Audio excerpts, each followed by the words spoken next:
Sports on Air.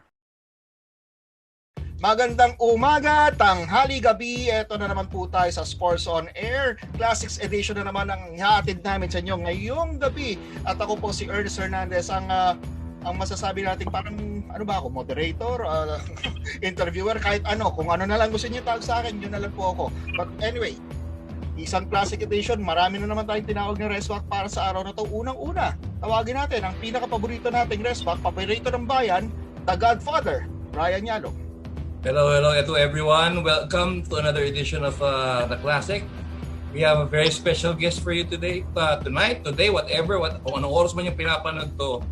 Hope you enjoy. At syempre, Brian, no, kapag Classics edition ang ating palabas, kailangan natin yung PBA Encyclopedia. Oh yes. Syempre, we have the PBA Encyclopedia with us, the assistant coach of Terra Firma Jeep, Coach Emerson Colina. Hello and good evening sa inyong lahat at sa lahat ng followers natin ng Sports on Air. Magandang gabi sa inyong lahat. At yan na nga, si Coach Emer, sa ngayon, habang nagsasalita ngayon, kakabakasyon lang. No? Pero patuloy pa rin ang PBA. Manood po kayo. Magaganda mga laban natin. No? But, good to have you back, Coach Emer. Oh nga, it's been a while. Na-miss namin si Coach Emer. Yes, kasi nung nagpipibay, hindi natin mahagilap. Araw-araw ang laro. Oo, pagod. Puyat and pagod. Yan na nga. Kaya tayo nagbabalik ngayon because yun nga, medyo lumuluwag na uli. Malaki na naman ang lull natin in the next few weeks na wala tayong sports. At ito, pupunuin natin ang Sports on Air. Pero syempre, meron din tagapuno ng inyong mga sports content. Nagyaya po kami ng mga YouTubers sa araw na to. At syempre, isa dyan ang ating suki na rin dito, si Aldrin Magnahi of 3B Hoops. So magandang gabi, magandang araw kung anong oras man ngayon. So syempre, tagline natin, bago ang lahat, syempre luma muna at ito, Classic Edition ulit. And of course, ito ang isa sa mga pinakamahusay na documentary YouTuber ng ating Classic PBA. At walang iba kundi si Mark Sotelo ng PH Sports Bureau na ngayon lang nalaman ni Brian Yalo kung ano tunay niyang pangalan. Well, thank you Sir Ernest. Ang ganda naman ng introduction na yun. Well, kamusta ulit kayo mga kabasketball? Samahan niyo ulit kaming balikan at magbalik tanaw sa nakaraang panahon ng Philippine basketball at mapalad tayo dahil pinagbigyan tayo ng ating panahon. So, dyan lang kayo at sagot na namin ng kwentuhan. Okay, magsisimula na tayo ng palabas natin. Kompleto na yung mga host, no, Brian? Oh, kompleto na. Kompleto na. Sige. Eh? Sandali lang daw, may sumisingit, may gustong tumawag, may gustong sumali. Ewan ko ba kung bakit nabigay yung Zoom link dito sa taong to. But anyway, sana may makontribute na magandang usapan tong taong to. We have Ivan Saldaheno from the Dugout Philippines and Philippine News Agency. Yun. Good evening everyone, and yun nga, medyo interesting yung guest natin kasi one of the pioneers sa PBA, also a good coach. So, abangan nyo lang mamaya. Ang tawag po namin sa kanya is Mr. Choppy. Abangan nyo po mamaya. Medyo choppy na yung signal niya. Uy, medyo maganda ngayon. Ganda, sigurado ka. Magpupustahan kami dito. Pag may isa kang episode na hindi nag-choppy, manlilibre ka.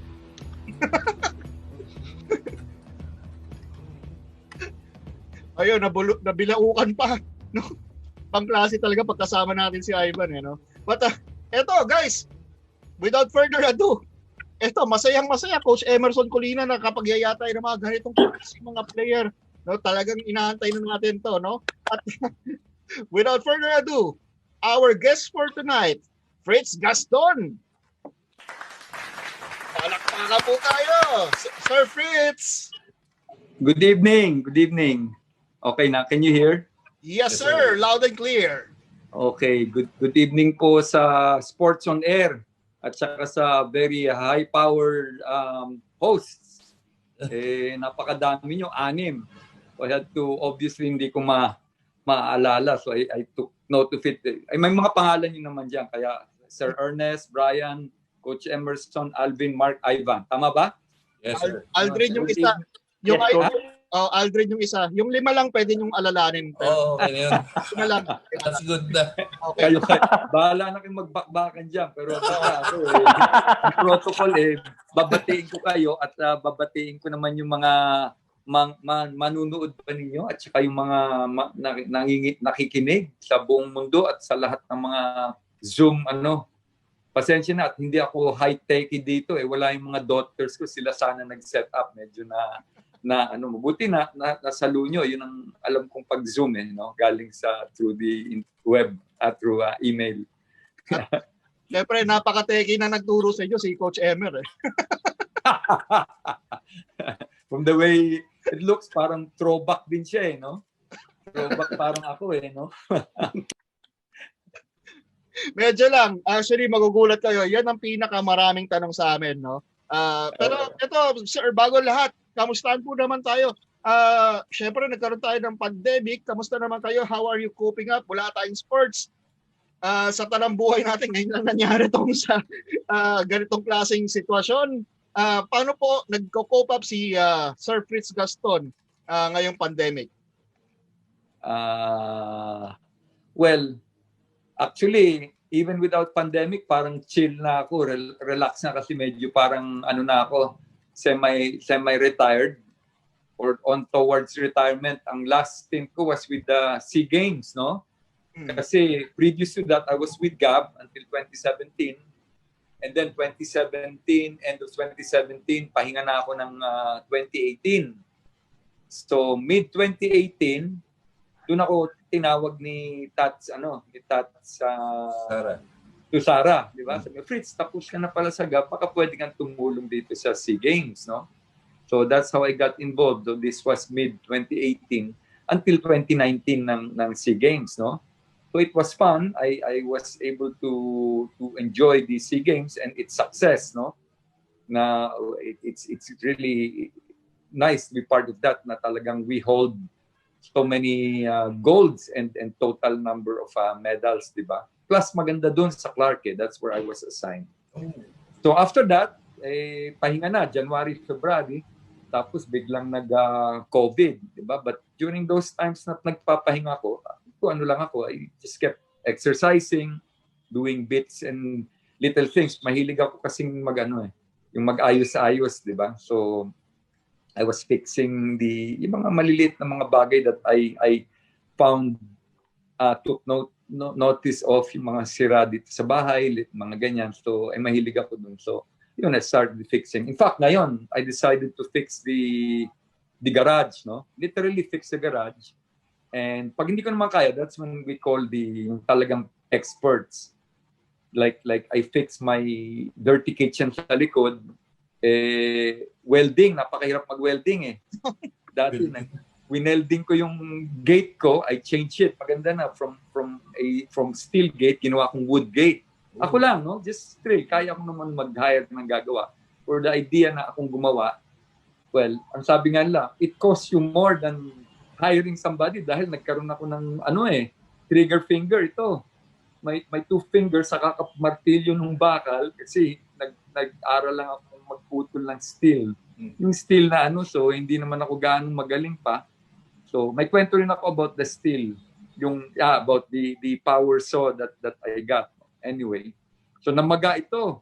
So for 3-4 months hindi ko magamit itong finger ko, naglalak siya pag ganyan, naglalak. So practically useless. So anyway, cut it short. I do lots of little things dito, repairing sa bahay and all. And plus, I-mention nga kanina, ikaw yata, Ernest, I-mention na garden, I love gardens, seeing plants and flowers bloom or grow, parang mga for me bata.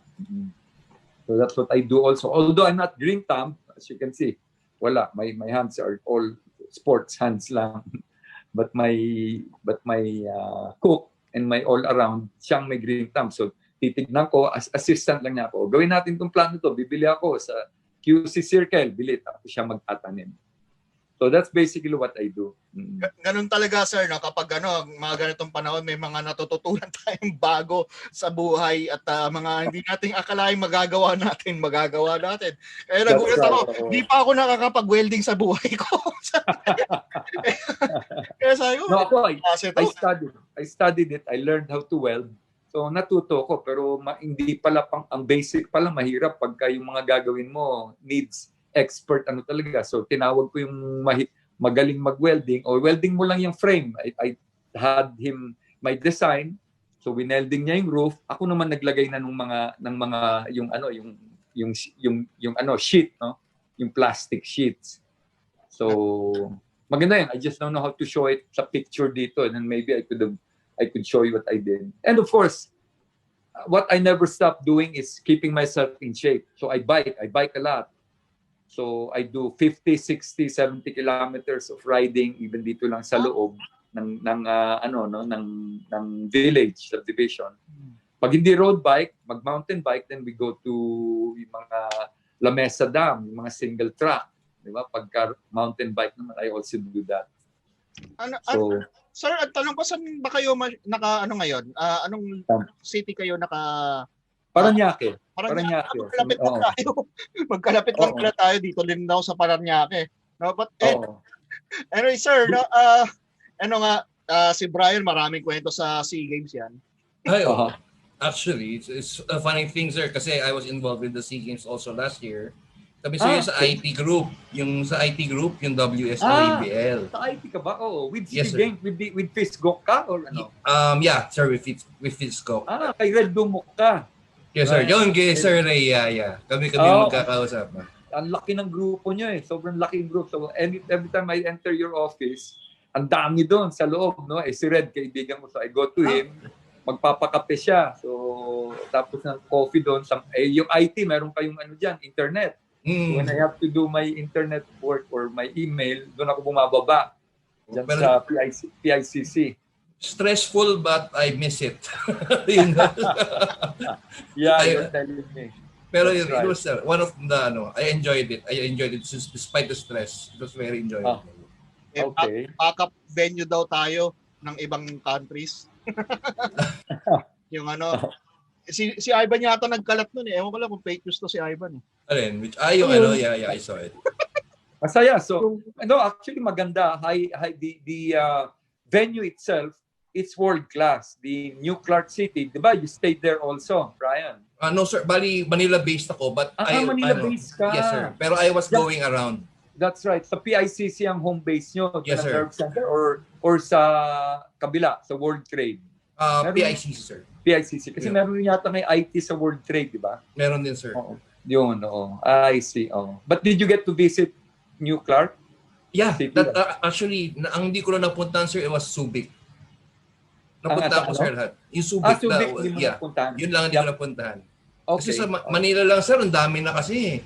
Oo, sobra. Ang hirap i-monitor lahat. Makakapunta sana ako sa isa, hindi lang ako nagising ni Brian na maigi. Bullshit ka eh. Alas 4 ng umaga yun, remember? Palagay ko ang iba sa inyo, hindi patriotiko, ha? Hindi nyo sinusuportahan. Kasi si Ivan, hindi niya sinishare talaga. Ganon? Yes, sir. Chismis lang. Yeah, I watched 3-on-3 sa San Juan Arena. Okay. I was there too. Yun lang hindi ko naman napanood. 3-on-3. Volleyball lang napupuntahan ko, tapos yung sa Subic, tapos sa Clark, sa Laguna. Pero yung dito malapit, hindi ko napuntahan yung basketball dyan eh. Pero dyan, di ba, was held yung E-Games? Sa 3-on-3 ba dun o E-Games? Yes. E-sports, yes. I thought that's Phil Oil. Saan yung 3-on-3? Doon din? Sa MOA. Okay. Di ba MOA yun? Phil Oil. Okay. All right. Okay. So that's what I do. Yan. Tayo, sir, nasa isang industry tayo lahat. Nagkikita-kita na tayo, hindi lang tayo nagkakapansinan siguro. Ganun. Oo nga. Right. But anyway, sir, eto. Buhay basketball nyo ang pag-uusapan natin. Pero bago tayo magbuhay basketball, ano yung buhay ni Fritz Gaston bago mag-basketball? Sino ba siya? Saan kayo lumaki? What kind of a child were you? Malikot ba kayo? Kayo ba yung pilot? Tahimik ba kayo? Sino kayo bago kayo nag-basketball? Oh my gosh, that goes 50 years siguro. We have to go back 50 years. I'm 63 now, So bago ako nag-basketball talaga got into that sports in grade school, I was physically active na as a child. I remember I did a lot of yung mga running, kahit kasi sa grade school sa USC ako eh. So doon may football na kami ng mga informal pag PE. 'Di ba? Tapos meron dati doon yung parang mga I don't know how you call that, yung parang mga bars, monkey bars, 'di ba? Then you go inside that monkey bars, bumabaras ka doon, tapos you go around parang yung parang sa maliit namin na parang PE area. So I remember I would go there a lot kasi doon ako nakapulot ng mga G's, mga 5. Kasi pag yung mga batang iba doon na umaakyat dun sa mga monkey bars, nahuhulog yung mga coin nila sa sa bulsa nila, mga bulsa. So pag ako dadating doon, marami akong napupulot pang sarsi. Ang mga sarsi noon which is popcorn, mga G centimos lang yun, no? So it was kind of normal na I was just physically, I guess, active, no? So this was in grade school. So nothing formal for me in terms of sports. May basketball din kami sa aming PE, pero hindi naman ako masyadong talagang hot noon at that time eh. Sasali ako pero I did not even know what basketball was, no? Grade 4, grade 5.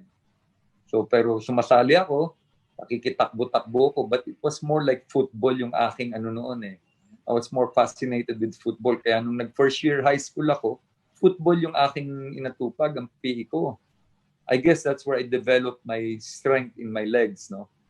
Kasi talagang takbuhan yun eh. I enjoyed that. Tapos you fall in the mud and all of that. So, ang medyo formal ko siguro basketball was nung may intrams, may intramurals na kami. So, first year high school. So, nag-form ng intram. So, doon sumali na ako. Pero, hindi pa ako marunong talaga noon. I was just strong. Because I jumped high. Kaya ang laro ko noon was garbage. Tawag mong garbage, diba? I would jump for the rebound and try to shoot the ball. Parang ganun. Kaya in high school, actually, I was a center. Centro ako nung high school eh. Nung I went into what you call big time high school basketball sa UAP na. Third year high school, nag-UAP na ako.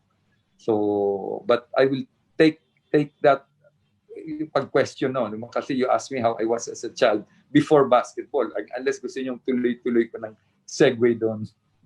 May gusto itanong si Ivan eh. No? Oh. Para may sipi daw siya. Di naman. Since you played soccer before, ano yung naging position niyo doon? Like, were you the striker? The goalkeeper? Left striker ako, nasa left. Kasi lefty ako, di ba? So yung legs ko. So I was in the front, yung sa pinaka left side or ano man tawag doon, left field or yung almost, hindi ako middle. Kasi parang 6 yata kayo dyan in front, di ba? 6 tapos 2 o 3 tapos 1 sa likod, may pullback ka, may ganyan. So I would be in the front, yung attacker. So I would be on the left side. Either yung pinaka-last out or yung the second to the last middle. So parang winger. Left wing. Wing, yeah. Yung wing ang tawag doon, di ba? Oo. Left winger. Yun ang aking doon. Ayun. Naku, may dogs. Dumating yata ang daughter ko eh. Okay lang sir, dire-diretso lang tayo. Kasama ko yan. Dire-diretso lang. Na-edit natin. Okay, alright. So, ayun, football yung aking doon. Pero, nung nag-intrams na ng basketball, sumali ako. And that's when I started to learn to play basketball. Pero, hindi pa rin talagang gaanong magaling, no? Kasi I could not dribble well.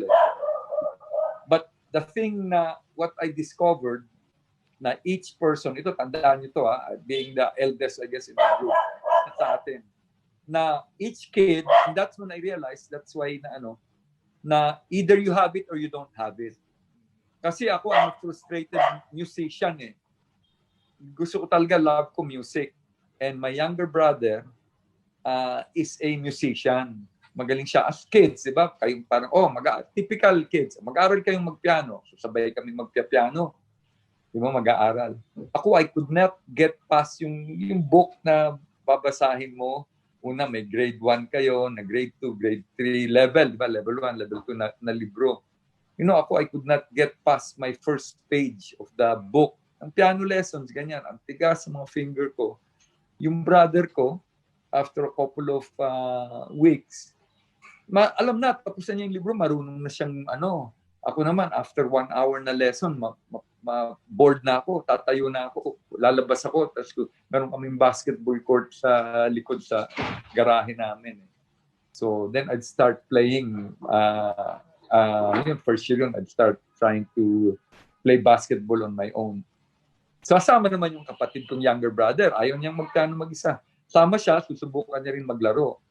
Eventually, fast forward, after ayoko na mag-piano, gitara naman. Ganun din, I could not really start playing. Now, he plays the piano and he plays the guitar. Eventually ended up fixing mga violin. That's what he does. He joined a band. They played abroad in Malaysia, etc. Now he's in the US. So, making violins. No? Ako naman, got into sports. Diba? He tried to play basketball. He could not play basketball. Yung younger brother ko, he tried to follow my footsteps. So, whatever that you have, that is a gift, yun ang talagang ide-develop mo. For me, it was easy when I started learning to play basketball. Madali kong ma-pick up. I learned how to dribble on my own. Tapos siya, hindi talaga matuto mag-dribble. No? Funny nga, when I tried out, kasi second year, di ba? First year, tapos second year, intramurals pa rin. So, nag-champion na kami ng second year. First year, second year, nag-champion na kami. Si Joy Carpio was my teammate in second year. He was thin, tall, hikain yun. So, he played forward. He was taller than me. But ako, I played center. So, marunong na siyang shumot noon. But he was skinny and nakakatawa nga kasi Joy Carpio, ang pangalan niya, di ba? It's pamangkin siya ng Carbuncle, yung Mr. Universe dati. Pero siya payat na payat, yung Uncle Carbuncle. I don't know if you've heard of that. Mga unang mga weightlifter natin na sumali sa Mr. Universe, si Carbuncle ang pangalan niya. Uncle ni Joy yun. Kapatid ng mom niya. Pero siya payat. He never even learned to do weights, no? Pero magaling na. So, nung nag-tryout kami, ang tryout nung lang yun, lilinya lang kayo, ang dami nyo. Tapos lay up kayo. Titignan ko marunong. Ako hindi marunong mag-lay up kasi laro ko sentro So hindi ako marunong yung lay up na. So I would watch them, pag nakapila, tinitignan ko how they did yung lay up nila, yung sequence, kung paano. So I would mimic. Then I do the layup, both left and right. And I was able to do it. Minsan may running, pero kasi malaki ako. At that time, I think I was mga 5'9" nung third year high school. So, nakuha ko at si Joy. Nakuha kami sa team third year. So, I played center at that time. Nakuha ako sa UAP selection, high school selection. Ang coach namin noon, si Durata. Ruel Durata. He was the taga-UE yun Coach ka ng UE. Pero I was selected in the UAP select. Meron kasi nung UAP versus NCAA mga selection. Kasama ko. Diba? Ayun. Actually, ito nga kung kumaga sa story nyo, parang late bloomer pa nga kayo Kasi usually yung iba, nagsisimula grade 1, grade 2, grade 3, nagbabasketball. Kayo, right. It was parang high school nyo lang tinutukan. Which is yung iba, late na nga yun. Kung titignan nyo. Kung ngayon, late na yun Marami kayong kakaining bigas. Pero, paano nyo kinain yung mga bigas na kailangan nyo para makahabol dun sa mga magagaling? Right. Alam mo, ang isa rin na late bloomer na gumaling, si Gidaben, di ba? Siya yata was even older, no? Pero siya malaki, was gifted by being 6'5", di ba? Pero tama, in my case, late bloomer ang akin. Anyway, so I lumakas, no? Until third year, tapos fourth year, lumabang ng championship against UE. Kami ni Joy Carpio ang star doon. And in fact, ang binabantayan ko, I think at that time, si Tito Varela. Tito was the center ng, ang laki niya, 6-footer siya at that time ng UE. And obviously, was much older than I was. Kami ni Carp was 16 lang. Kami nung 17, nung fourth year high school. Ako kasi hindi na grade 7 kami. So, anyways, ang instruction lang sa akin ng coach noon, si Wilson, he eventually became the coach ng college ng UST. Fritz, kung gusto mong to stay in the game para hindi ka mabe-bench, niya, hindi dapat makakascore yan si Varela. Sabi ko, pagka ganyan ng if I want to continue playing, talagang dinikitan ko, hard-nosed, talagang almost talagang walang breathing space. So ganun ang ko. Eventually, that became my philosophy.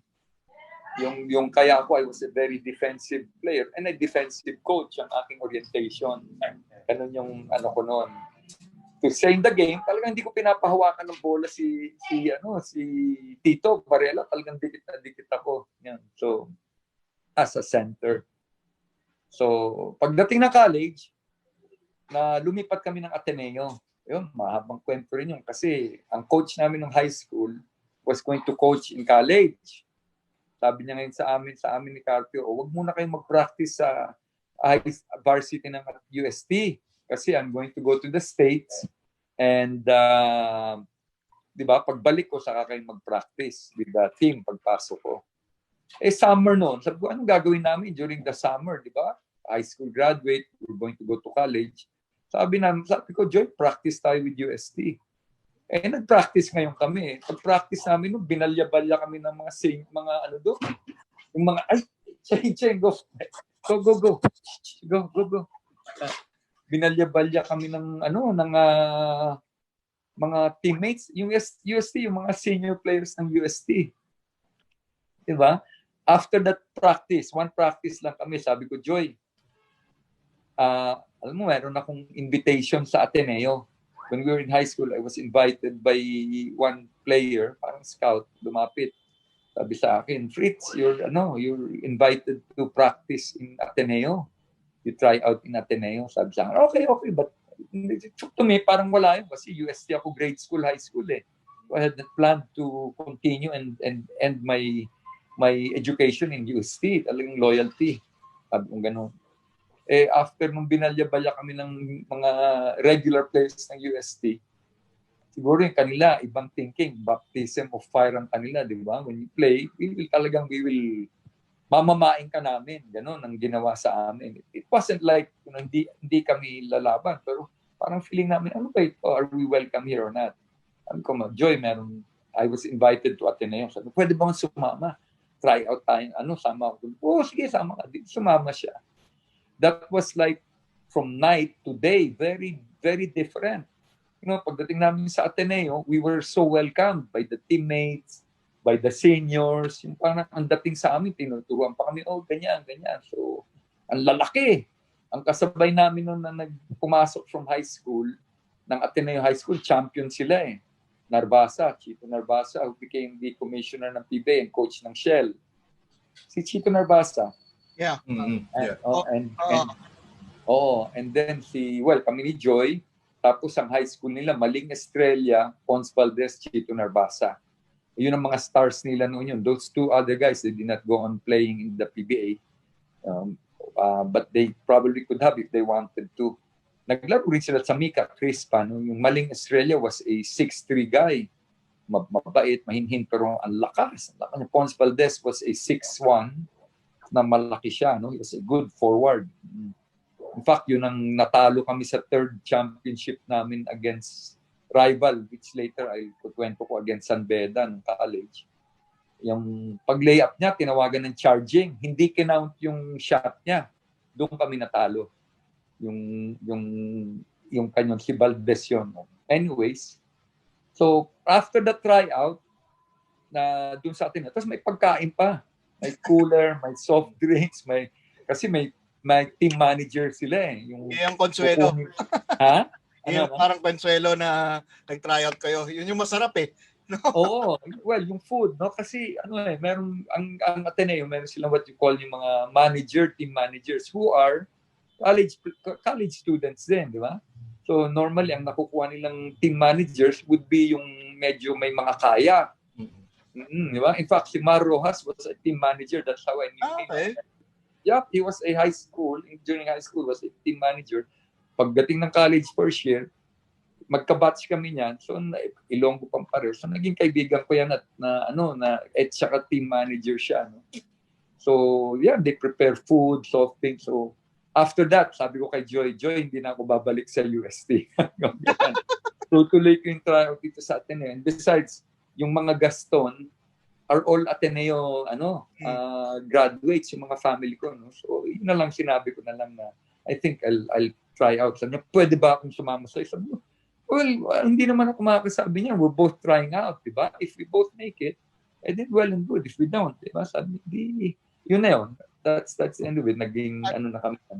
Sir Fritz, masarap yung pinakain sa inyo na hindi na kayo lumipat. Naalala niyo pa ba yung pinakain sa inyo? Ano yun? Ano yung specialty na yun? Bakit kayo napapunta sa Ateneo na hindi sinabi niyo na hindi na kayo mag-UST? Well, actually two things. So one is yun, parang alaga. But more than that, it was the welcoming gestures of the seniors, di ba? NCAA at that time was the league. It was the big league at Ateneo at that time. Ateneo is one of the mga although their team at that time was not strong, no? Pero yung Romy Santos was the center. He was like 6'4", 6'5", kapatid ni Jimmy Santos. Si Banal, yung kapatid ni Joel Banal, si Conrad Banal, who is an editor was my teammate. He was a forward 6'3". So ang lalaki, pumasok ko doon, 6-footer o barely 6 foot, sentro. Pagdating ko doon, pagkita ni Baby Dalupan sa akin, anong laro mo? Sentro. Immediately, sinabi niya agad, lumayap ka nga. Lumayap kang, pinalayap ako. Kasi, obviously, magaling doon si Baby. That's where si coach marunong tumingin ng player, marunong siyang mag-develop ng player si coach. So, in fact, I owe it a lot to him for him transforming me into a guard. Siya yung nag-transform eh. Sabi niya, lumayap ka nga, layup ko. Siyempre, hindi naman maganda yung layup ko. He was probably thinking of a Hubalde type na, di ba, Hubalde kasi kahawak niya yung Crispa at the time. Tapos sabi niya, mag-jump shot ka. After ko mag-layup, mag-jump shot. Hindi rin ako marunong mag-jump shot. Kasi sentro I play inside, di ba? Pinag-jump shot niya. Maybe he was thinking, baka pwede itong ma-develop into an atoy ko or a tornado. Ganun lang. Sabi niya, layup, mag-jump shot. After that, sabi niya, mag-guard ka. Yun lang ang sabi niya, very man of few words, mag-guard ka. Wala nang magawa. Biglang from center, orientation ko, biglang pinag-guard ako. Meron dun talagang bona fide guard. Chito Narvasa was the star, high school Ateneo star na guard yon. So talagang magaling siya. Ako, immediately pinagawa akong guard, hindi man forward. So, ayun, again, to answer you na how I fast-tracked it. During that summer, nagpunta kami Bacolod. Summer, doon kami magte-training. Merong NBL doon eh. Negros Basketball League. Nobal noon daw. So, sumali kami doon. College ng Ateneo, the whole Ateneo team, sumali doon, no, the whole summer. So, training kami, nagte-training doon sa ancestral home namin, ng mga Gaston sa farm. Training doon. Tapos, after 2 weeks, sabak na kami sa NBL. So, mga simulang mga games ko nga, puro pa ako, lifting, may mga lifting pa noon, bawal pa, di ba? Double dribble. Kasi hindi pa nga ako marunong na guard noon eh. Mga basic na violation. Basic violation. I would commit it dahil hindi naman ako magaling pa noon. But all throughout that summer, we had the trainer si Bongo. Yung Bongo, the late Bongo, who is like Coach Emerson. He's like the encyclopedia or doctor of basketball yun. Talagang grabe sa basketball yun. In fact, I learned a lot from him, even my coaching. Mamaya, kwento ko sa inyo when I became a coach, how helpful he was. So he would teach me. Sabi ko, Coach Bong, paano ba? Tuturuan niyo ako mag-dribble. Mag-dribble with my left, mag-dribble with my right. Tapos yung dribble na forward, backward, you sway, you swing, you baby the ball, you rock a bite, tapos mga crossover. Tinuro niya lahat yun kasi wala pang mga clinic noon. Pero siya, advanced na, alam na niya yon. So, I would take extra time pag training namin, magwa one-on-one. Turuan mo nga ako, tuturuan niya. So, I would try it. I would learn to dribble. So, yun, medyo nagtiyaga ako. Anyway, at the end of that tournament, I was ripe. I was already ready for the NCAA. So, pagdating ng NCAA, first year ko pa lang, I was already a bona fide guard. Guard na ako noon.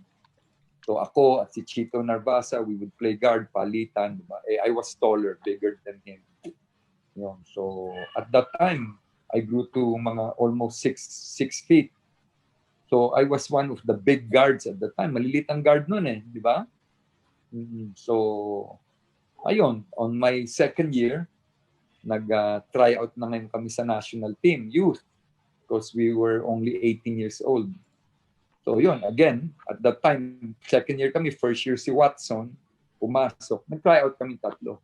Carpio, Watson, and myself, which kinuha kami sa youth team ng Philippine youth team. So yun, doon na bumilis yung yung being a tall big guard.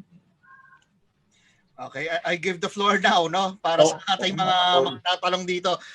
Brian? Parang minomonopolize ko nga eh. So, I need okay lang, sir. Parang interrupt me anytime. Nadadala kami sa kwento, nadadala kami. Maganda yung mga pinagdaanan nyo. But ito, Brian, baka gusto mong binyagan na yung mga tanungan kasi baka magtanong si Ivan eh. parang hindi kasali sa Actually, meron ako. Meron ako. Mamaya. Oh, yun na. Okay lang kayo ba? Kahit di matanong, okay lang.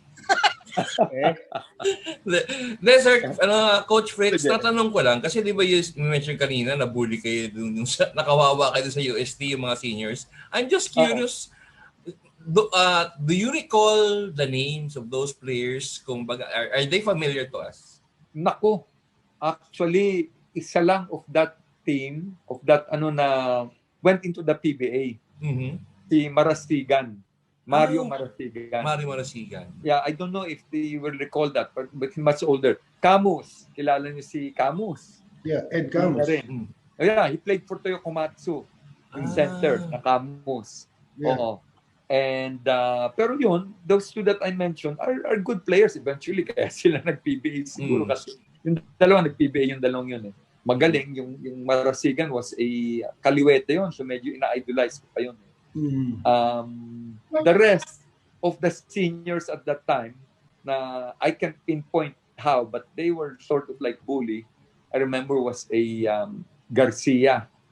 Garcia, so yung short guard, magaling siya, pero very physical. And then there's another one is Madela, I don't know if those guys they're much older, kaedad yun nila, Beng nila, so if they happen to see this and then they're reminded of that, ako pala yung player ng attend USC noon, so sila lang yung maalala ko mga seniors that time, that were kinda parang, kailangan pag pumasok kayo dito, mama kayo, you cannot be boys, so you have to be able to rough it up, no? Take all this roughness that we're throwing to you guys.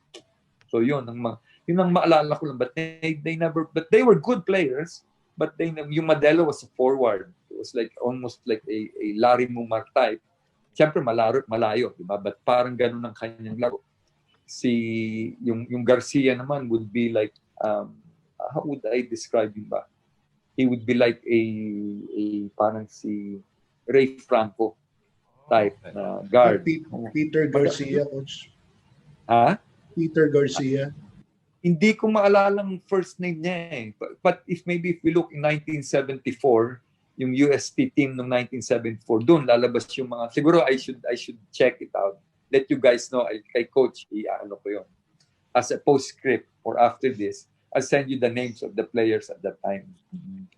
Yes.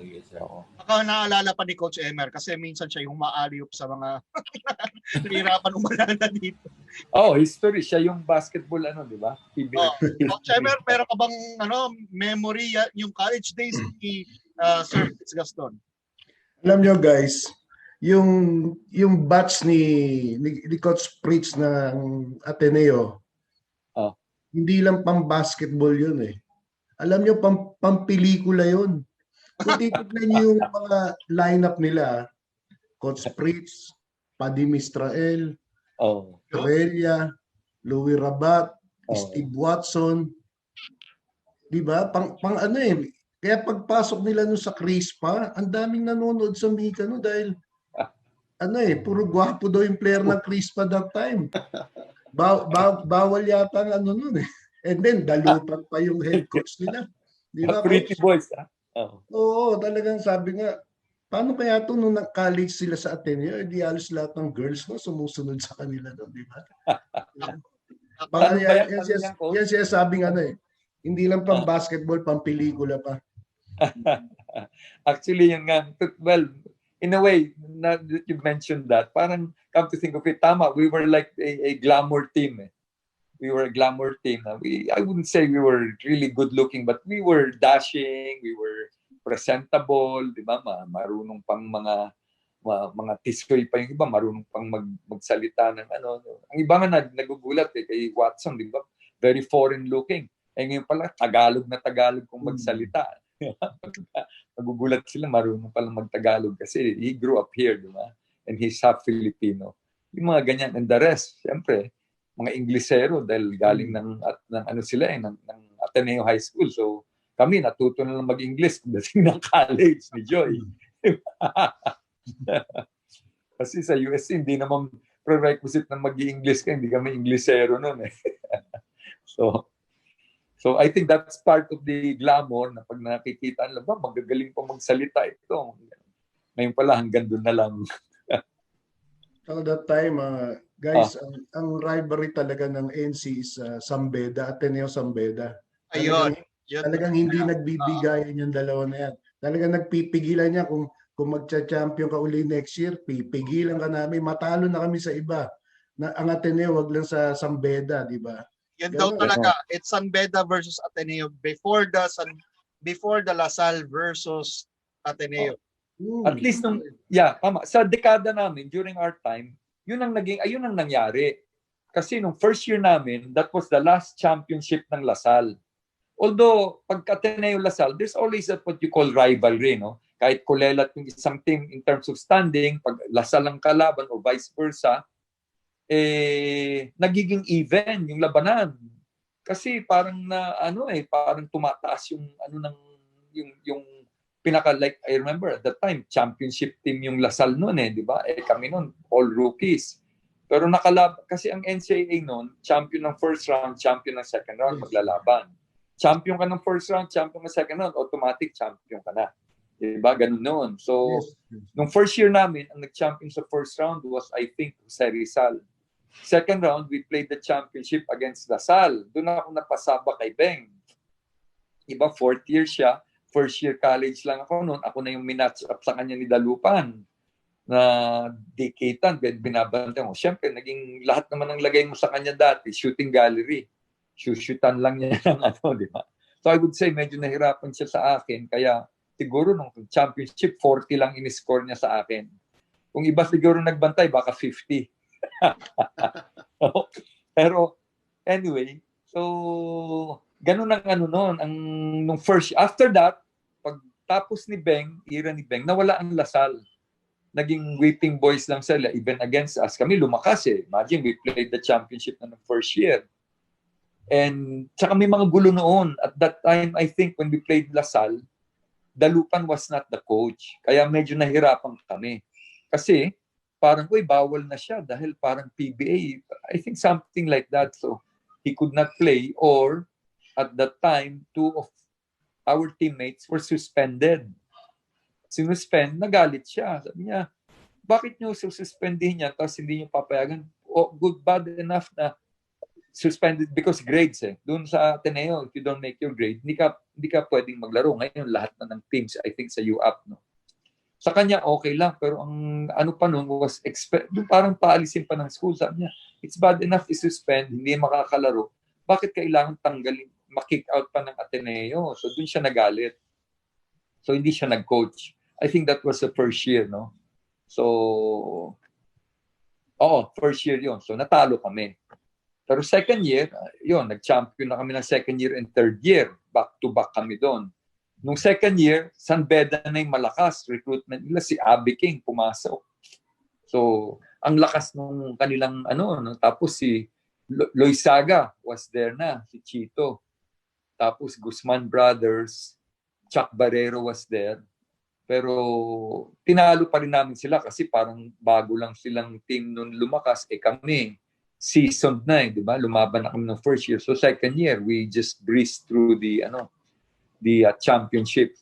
I don't recall now whether champion ko ng first year and second year, automatic kami na. I don't know if that was that year na ganun nangyari or nung nag-third year kami. Basta one of those years, champion kami. So, second year champion, third year champion. No, wait. I think third year si Abby King pumasok. Third year college siya pumasok. Pero coach, pagkaka-recall ko, yung 77, nandun si Abby King pero tinalo nyo. Nandun na siya. Oo, so 2 years siyang nag-San Beda. 2 years. Kasi 77. Pero kasi 74, 75, talo kami. 75, 76, nagkaka-half year nag-aabot, di ba? 75, 76, champion na kami. So I think baka nandun na siya noon. Tapos 76, 77, champion uli kami. Nandun siya. Ayun ang naalala ko Tapos 77, 78, doon kami tinalo. Wala na siya. Nag-PBA na siya. Si Abby King. Kasi magkasama pa kami sa youth team Hindi niya tinuloy. Hindi na siya tumuloy dahil nag-Toyota na siya sa Mika. Ayaw na niya mag-national team. Si Yango ang pumasok sa kanya. Si Yango, di ba? Yes. Yun, nag-champion sila kay Yango. Yango, Loizaga Brothers, Barrero, yun. So, Elmer Reyes, nandun na rin. Elmer Reyes? Yeah, Cholo Martin. Yes, si Martin was there. Elmer Reyes ba was part of the team? San Beda? Yes, coach. Gosh, hindi ko maalala Frankie Lim, coach, wala ba? Frankie Lim, nandun. First year lang siya noon. I remember, naiinis ako kasi he was the one guarding me, assigned to guard me. Sabi ko, ang tibay nito magbantay. Parang ako nung first year ako, so naiinis na ako. So, but he was only first year, I think, that time or second year. So, ang mga star nila doon was si Chito, Chuck Barrero, si Martin. Dalawang Martin yun, Isang malaki, isang maliit. Cholo yung maliit. Cholo Martin, tsaka yung malaki nila ng Martin. Tapos Guzman Twins. Yun ang mga scorers nila noon. Tapos si Yango. Yan, Coach Fritz, nakita niyo yung tulong sa inyo ni Coach Emer. Naalala niyo dahil sa kanya. Oo nga Well, he's the basketball historian. Diba? Kasi ako, wala na. After that, move on. Hindi ko na ma-recall yung mga di ba? Tagal na noon. 1978. And that was the last year namin sa NCAA. Yung last year that we were playing, and we were even stronger. The team was so strong. Ang lakas namin nung team na yun. Kaya parang, yung third championship would have been a shoe-in for us. Pero there were circumstances that went against us. Sobra. Kaya first round namin, before we played San Beda for the championship, umalis kami 3. Watson, Carpio, and myself, nagsiyaba sa Singapore. Pilay na pilay kami. Napilay. Imagine kami yung first 5 ang team namin noon, di ba? Watson, Carpio, and myself. We had a pure guard, pure center. Joy was a forward center. Pure shooter forward was si Watson. Parang malalaki. 3 kaming malalaki. Tinanggal mo yon. So nag-iba yung dimension tsaka team ng constitution ng Ateneo that time. Tinalo kami ng San Beda sa first round. Pero coach, pagdating ng second round, Sige, coach. Second round, magulo na internally.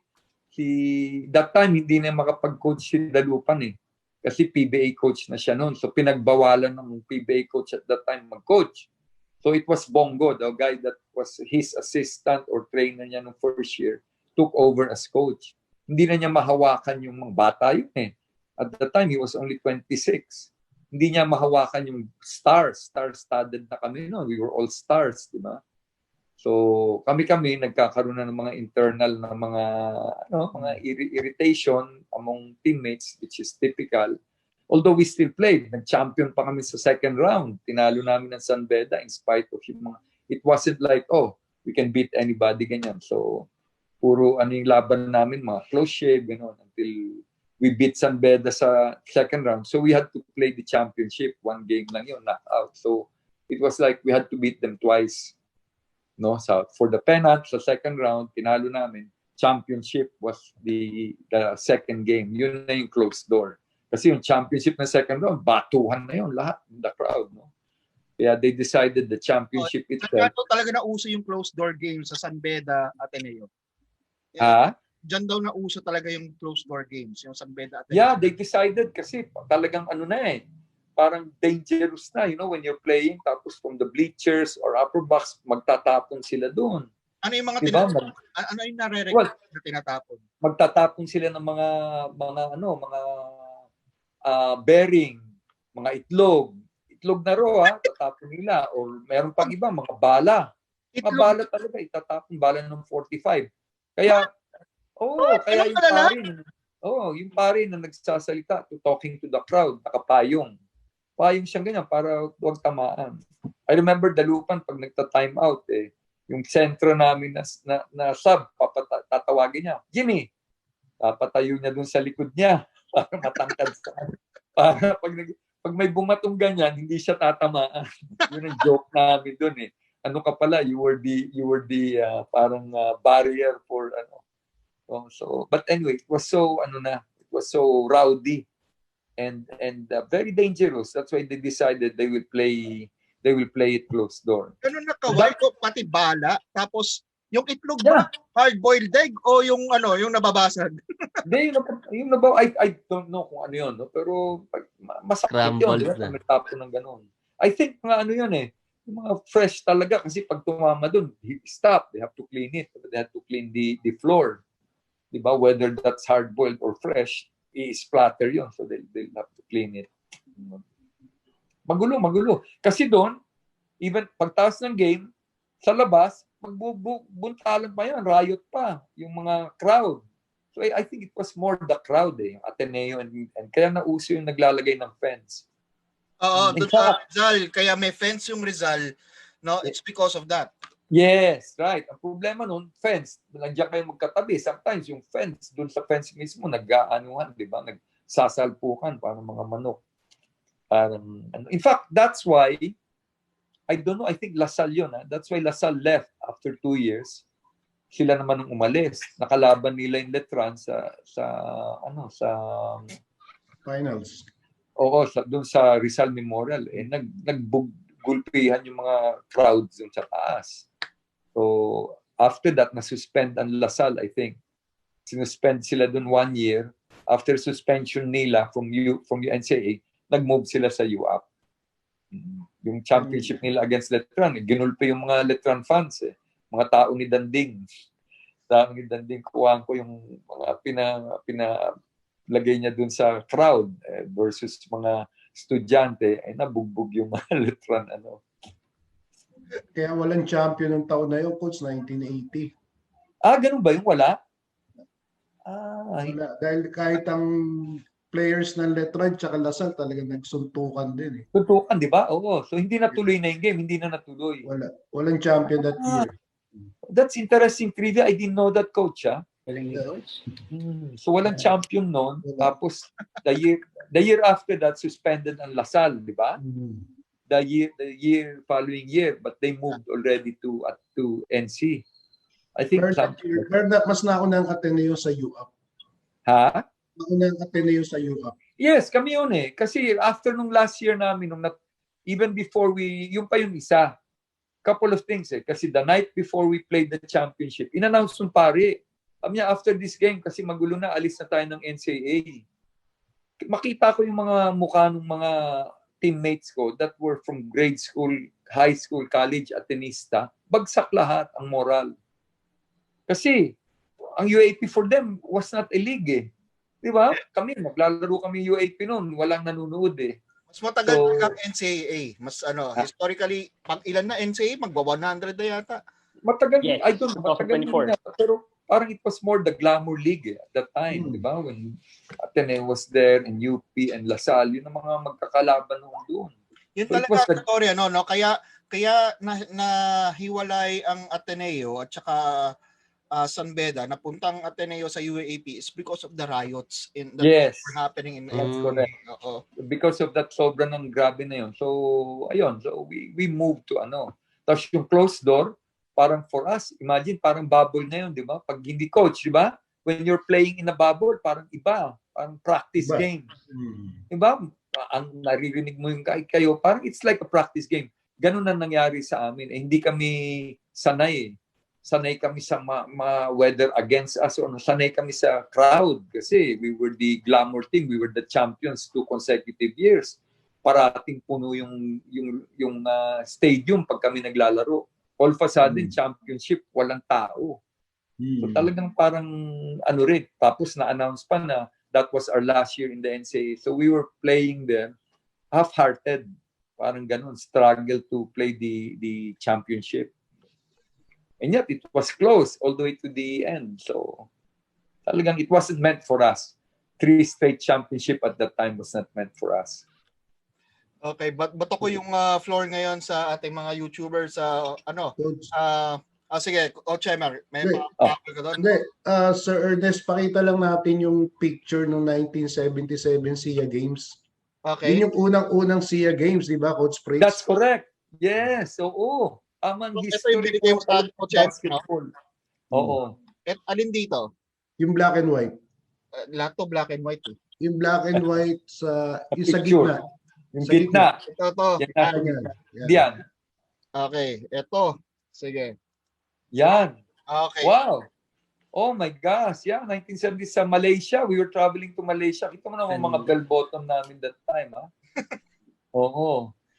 1977 SEA Games. That was the first SEA Games. Kasi before that, parang pana games lang, di ba? I don't know how they call that.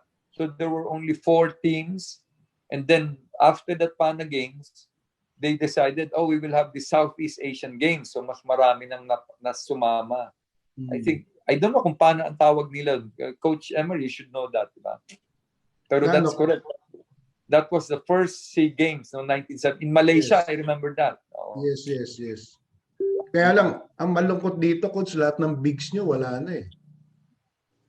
Oo nga. Yeah. Dasalya is gone. Jimmy Javier. Well, si Jimmy hindi kasama dito, ha? Pero wala. Hindi si Jimmy Javier, Coach. Ha? Katabi ni Anthony Dasalya si Jimmy Javier. Sa SEA Games? Yes, Coach. Oo nga, Oo nga, Then, ang other big nyo, si Coach Eli Capasio, wala na rin. Alam mo, mali ito. Hindi SEA Games to. Talaga? Kasi unang-una, Ladores hindi kasama sa team eh.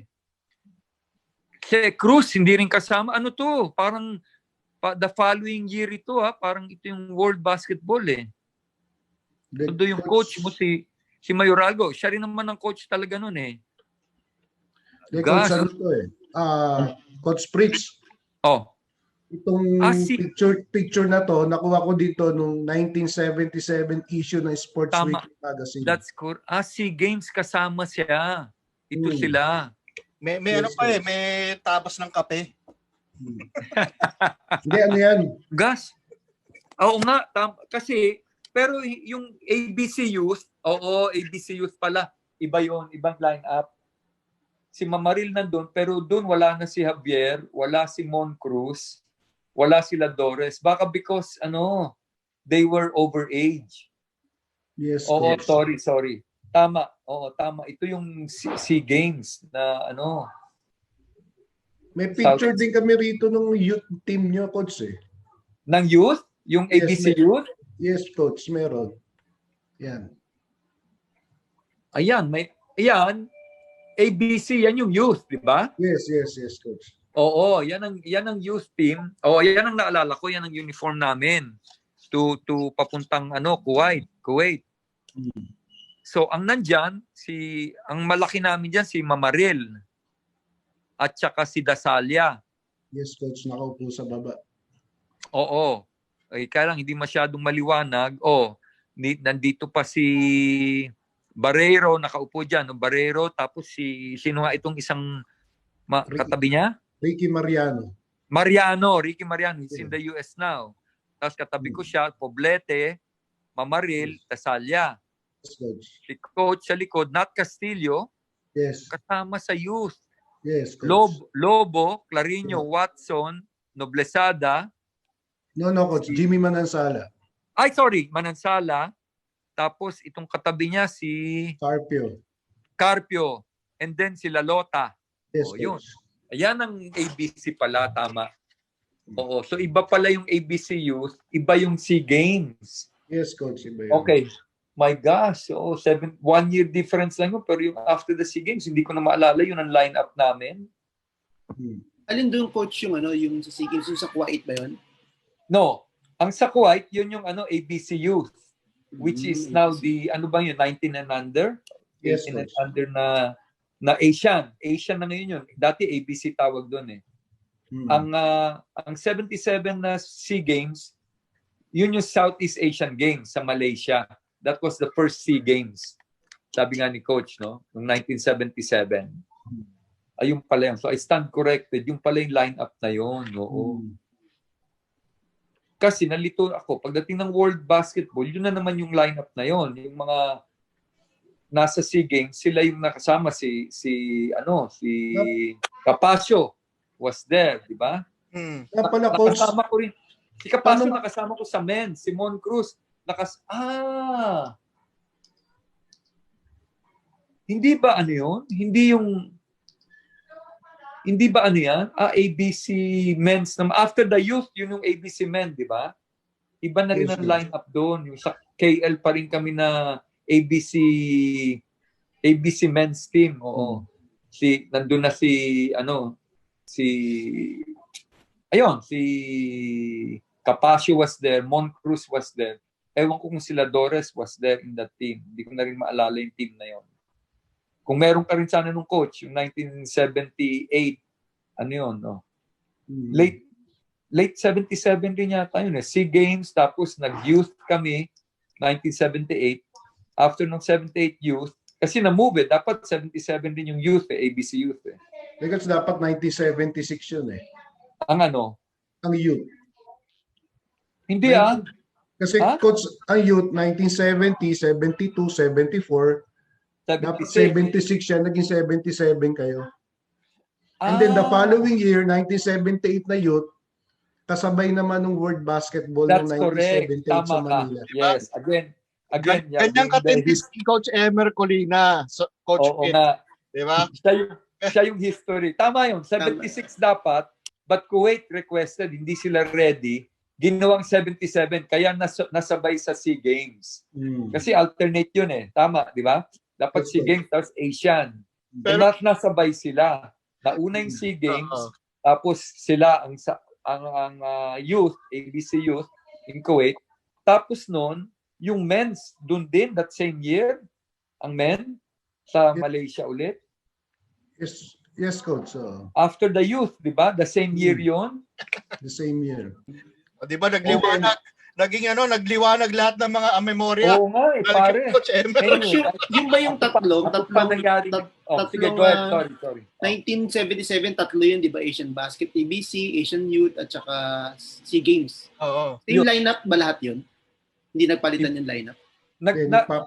Nagpapalit, nag-iiba. Kasi yung youth, yung iba hindi qualified, may edad na nga. Ling Ladores, I think, was overage sa youth. Kaya hindi siya nasama. Coach Fritz, mapreno ko lang kayo sandali, no? Bago tayo magpatuloy, may niyaya kami ng malupit din na tao na kung si Coach Emer tinanungan nyo, ia-aliyop din niya sa iyo yung mga information. Nandito, Papa B, Boy at Season, nandito rin yan. Coach B, Coach B, Papa B. Nagulo na ako. Papa B, how are you? Bigla mo akong ginawang coach, pinromote mo ako. Ayos yan. Na-jumble. Fritz! Kamusta ka na dyan, Fritz? Okay lang, ikaw ya. Kumusta? Ate, mayo man. Sorry, magja-German muna kami, ha? Ate, amo may gapon walo ka bulan. Birbilang nga salay. Birbilang galuto, birbilang gakaon, amo lang na. Aba, ate, daw ang utod, ang sa States, Ate, pakaisa mo to sa New Jersey? Sa New York. Yes, New Jersey. My gosh, that's a nice surprise, Boyet, ha? Oh, well, they told me you were the guest. Then if I wanted to join, sabi ko, of course I want to. So you have to tell them that we knew each other a long time also, and it's such a small world, ha? Kasi yung pinsan niya at yung pinsan ko mag-asawa. Oo. Wow! Very close. Yung pala. First cousin ko mag-asawa. So pag nung nagliligawan pa yung mga pinsan namin, may mga party sa mga bahay-bahay, nakikita na kami. Nakikita na kami. Nasa na siya noon? He was already playing in the PBA at that time. That's correct. PBA nasa U-Tex ka na yata. U-Tex, first year. First year ako sa U-Tex or second year nung nagpakasal sila pare. Yeah. That was the second year, your second year when they got married. Okay. See, hindi ko na rin ikaw nga, but naalala mo yun. Kasi alam mo. Naalala ko kasi maganda yung date ko nung kasal Maganda yung date ka sa kasal Tapos, pagkatapos sa kasal, hindi niya na ako dinate ulit. Hindi na. You were in newscasting na rin that time, no? Well, I was I was just writing pa din. Wala writing pa lang. I was not sportscasting yet. I was started sports. Pagkapunta sa akin yung tanong, ikaw ang subject dito, ba't ako tinatanong mo? I started sportscasting in the 2000s already. But I was DJing already. I was DJing already. Anyway, okay, asan yung tanong nyo? Tuloy nyo yung tanong nyo, mamaya. May pasabog ako na tanong. National team ang pinag-uusapan natin. Aldrin at saka si Ala, Mark, baka meron kayong gusto i-follow up doon. Yung mga mga rumble, mamaya na yan si Ivan. Mamaya na yung suntukan. Papabi, nandun na kami sa Ateneo San rivalry. Nandun. Itlog, bebala pa daw. Okay yun. Alam mo, yung naalala ko sa Ateneo at San Beda, because wala pang UAAP nun NCAA pa lang nun. Fritz, can you tell us? No. Wait. May UAP pero for NCAA teams parang ang UAP was just a very low league. Yeah. What I meant was wala pang Ateneo was not part of the UAA wala the pa. NCAA was still in existence. But when you played for Ateneo, did Ateneo already transfer to the UAAP? No, wala pa. Wala pa, diba? So it was still the NCAA at that time. Yes. In fact, our last year was nung nag-rumble na yon. Yeah. That's why Ateneo moved to UAP because of that rumble. The first close-door games.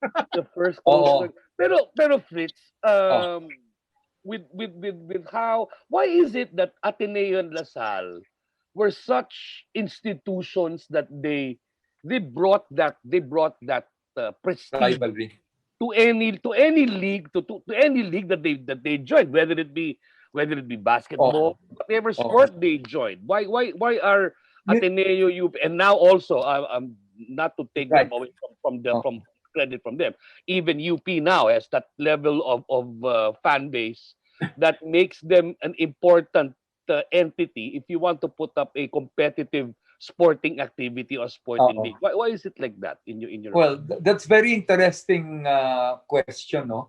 Na how that evolved, na parang there was that rivalry. I was just telling again the guys nga, no, na in the NCAA dati, kahit kulelat yung isang team, if it was Ateneo or LaSalle, malakas yung isang team, pag silang naglalaban, nagiging even out ang like nung 69 team.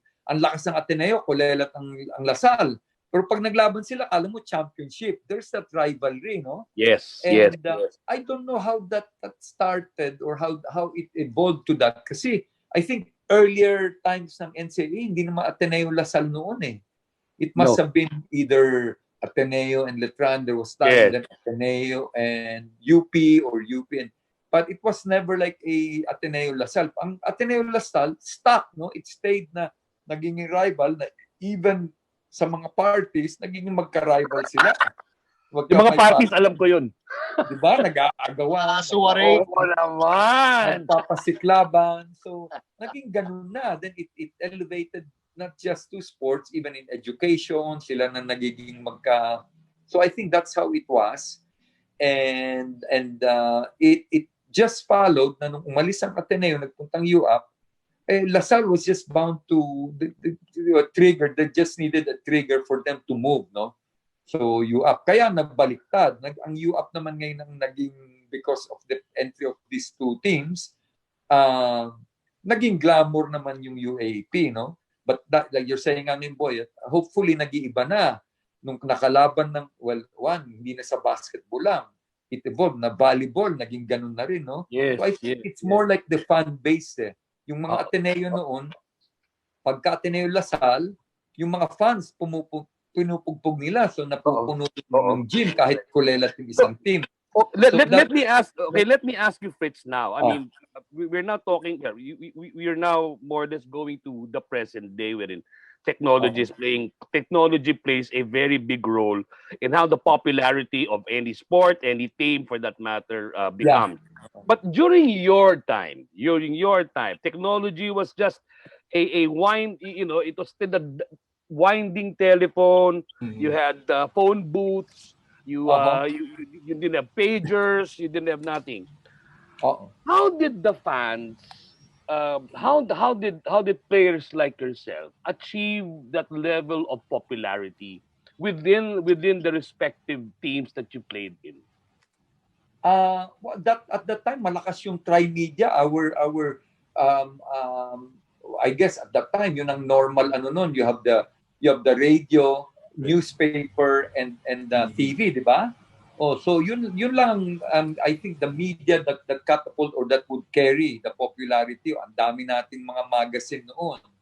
Di ba? Where players are, kitang picture kanina ng national team. That was from I don't know, anong sports, weekly sports or sports weekly. Sports weekly. Dati yun I think that was the that would bring the popularity of the players, no? I think more that than the TV kasi yung pwedeng mabasa, napapass on to other people. Ngayon iba na, 'di ba? All those tri-media are already dinosaurs. Yes. Ngayon it's for the social media. Social media na talaga that brings instant 'di ba? Popularity to people. Ilan ang mga viewers mo? One player would have a million viewers, like Eliza Valdez would have how many followers and viewers. So yun na ngayon, it's different now. It's a different medium. Diba? But looking at how the landscape is during the time you mentioned tri-media, I will now mention and move to another question. That being the case, during those years, television, for that matter, we did not have the benefit of how cable TV is now, wherein we can watch anything and everything that we want nowadays. In your case, in the game of basketball, what were the pegs? What were the resources that were available to you to try to improve the game that you played? Oh gosh, oo. That's true. Sabi ko nga, wala pang mga clinic noon. Even clinic na actual, no? Kasi wala pang NBA sa TV noon that we can watch regularly at that time, di ba? Wala pang mga VHS, Betamax na irerenta mo sa SMA ka na NBA game on Betamax. Wala pa noon. Di ba, Coach Emer? Wala pa noon. Panahon ni Fritz Gaston. Wala. Wala. It was difficult to be able to raise that level of your game to pattern it after something. Kaya at that time, I think wala kang makikitang player noon na sasabihin mo, I'm trying to play like Michael Jordan, I'm trying to shoot like Larry Bird, Wala, kasi nga very very rare, no, na merong kang access to the NBA at that time. I remember the only time na we were able to watch when we were trying out sa national, sa youth team. And we were invited by a classmate to have lunch in his place before practice sa Rizal Memorial. May tape siya, nakuha niya from the US, the championship between Sacramento Kings and kay Bill Walton team. Ano bang team ni Bill Walton? Portland Trail Blazers. Portland, yes, Portland. And that's the championship of Bill Walton with Portland, yeah. That's correct. So we were watching it. We were watching that tape and while lunch. So pagdating ng practice, we were trying out. So yun ang parang namin, we sort of emulated that na yung tryout na yun. So ako, I was trying to dribble like John Lucas. I don't know kung mataas na dribble na ganyan. I think it was with talento, di ba? Ganyan. Tapos actually, ganun mag-dribble yung Fritz dati. Ha? Mataas ka mag-dribble. Hindi, ako actually hindi. Akin mababa. Kaya lang siya. Ba? Like Franco, mataas. Gano'n, di ba? Oo, akin I was dribbling na parang maliit, mabilis na ano. So, anyways. So, yun lang. That's the only time. Pero other than that, wala eh. We don't have somebody that we could emulate. It would be like, yung mga coaches lang that would handle us. Doon kami na natututo, whatever they teach us, then yun ang ano namin. Kaya nga, I was telling somebody the other day, if we had the luxury of having video of yung mga, like tennis players at that time, Pete Sampras, sila, I would have played tennis and not basketball. Kasi my uncle was a daku daw. They're known, even until now, for tennis, no? Sabi niya, kunin kitang scholar ng tennis, you stay in Davao, you will be training 6 hours a day, morning and afternoon, in between Davao ka mag-aaral at Ateneo de Davao. Parang at that time, ahead na siya, no? Training 6 hours at the time was unthinkable.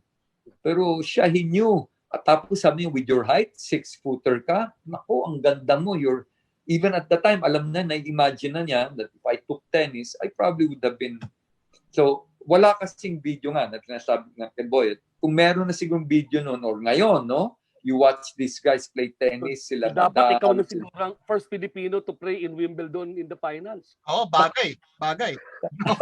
Gaston, di ba? Bagay. Pwede. Ito pa isang tidbit about Fritz Gaston. Si Fritz may pinsan na magaling mag-golf, si Francis.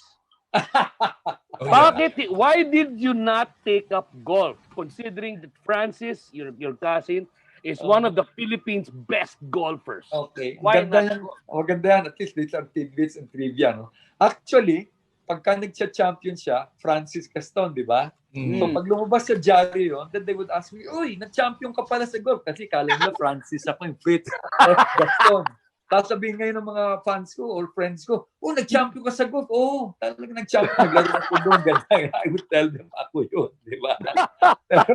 To answer your question, kasi yung ang daddy nila, si Tunying Antonio, a golf buff. He was like golf nuts. So in fact, that's where I learned to play golf. When I was first year college, I went with, yun nga, nakwento ko sa kanina sa gang, no? Na nag-training kami ng Nobel. We played in the NBL, yung Negros Basketball League, no? Basketball League. Yeah, so doon, I met my uncle, si tatay ni Francis. Fritz, dali, bebe, tudluan ka may net ko di sa balay. I have a net at home. Si Tito Tonying pala. Oh, so wow. He taught me how to play golf. So he was the one that this was in 1971 and not very many players played golf at that time. But I never took it seriously. I would play. In fact, first game ko sa Marapara, pare is naka-shorts, walang shirt, sleeve. Talagang parang it was like sunbathing and I was in rubber shoes when I was playing. At that time, they could not say anything to Tito Tunying, di ba? Of course. Ngayon, where can you play? This was in 1974. Dati, madali pa. Ngayon, di ka na pwedeng pumasok yan pag hindi ka naka-golf attire. Hindi ka naka-golf outfit, hindi na pwede naka-short sleeveless, hindi na pwede marapara yun. Right. Yun talagang literally, I was just enjoying the sun, no? How did this other sports that you indulged in help you in your game of basketball? Again, kanina I failed to answer pa nga pala yun. I was telling them, dapat wag mong pipilitin. No, wag mong pipilitin yung anak mo. Because ako ganon, if you have it in you, then you have it in you. So I was comparing with my brother who tried to play basketball, but he could not. He was an artist, musician, no? Ako naman, frustrated musician, I could not play piano nor guitar, no? In fact, I have a piano here, Yamaha. I exchanged it for, I had the Beetle that time. Sabi ko sa brother ko, palit tayo, akin yung Yamaha, iyon na itong Beetle ko kung nasa PBA. Kasi I wanted the piano for my kids to learn, but they never learned. Anyway, they're not, they became volleyball players, di ba? Yeah. They're like me, sportsman. Anyways, so it was football that I first indulged in. Kaya lumakas yung legs ko. So I became really strong in my legs. So just like Francis, ang bilis because he was also football when he started. Francis, yeah.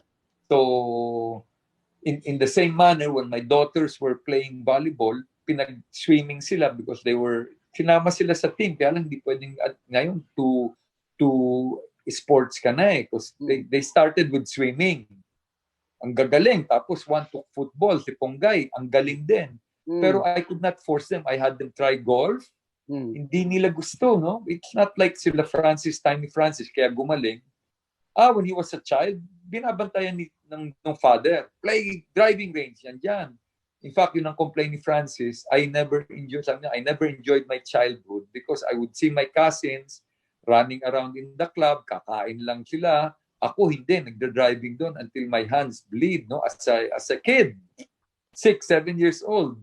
So that's yun. He became good in golf because of that, no?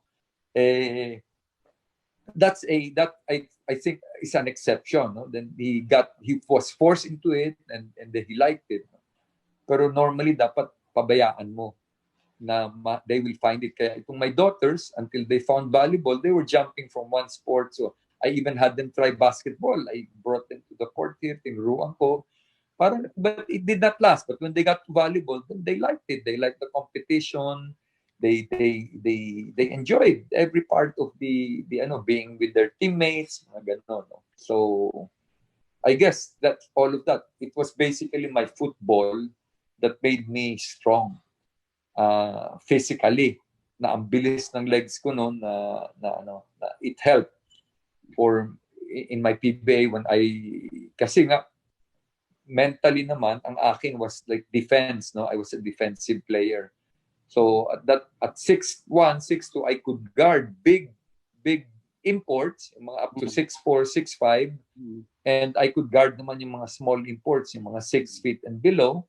And same thing with in the PBA, no? Na nababantayan ko yung maliliit na mabibilis or yung medyo malalaki, no? So boys, okay, si Aldrin may gustong itanong. Banat, Aldrin. May gusto lang itanong yung sa sinabi kanina ni Sir Boyet na dito masasagot yung yung usapan na GOAT.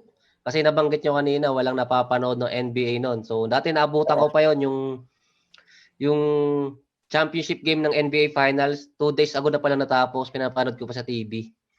So, sino yung player niyo sir na napanood na sa NBA yung nagiging global na kasi yun, mga mid-1980s or before 90s, nagiging global na yun. Sino yung NBA player na pinanood niyo? 80s. Actually, sinusundan ko noon nung era ng Chicago. Kasi at that time, meron ng meron ng mga live, if you had a parang anong antenna yon? FEN. You had FEN. Yun, FEN. Emanated from Clark Air Base.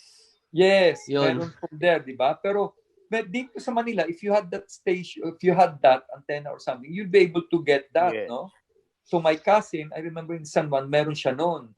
So I would wake up from, I was staying in Crame noon nung 1980, no? Na PBA na ako. I was staying in an apartment in Crame. I would drive at 3 o'clock in the morning para mapanood ko yung live na championship. Live talaga yun.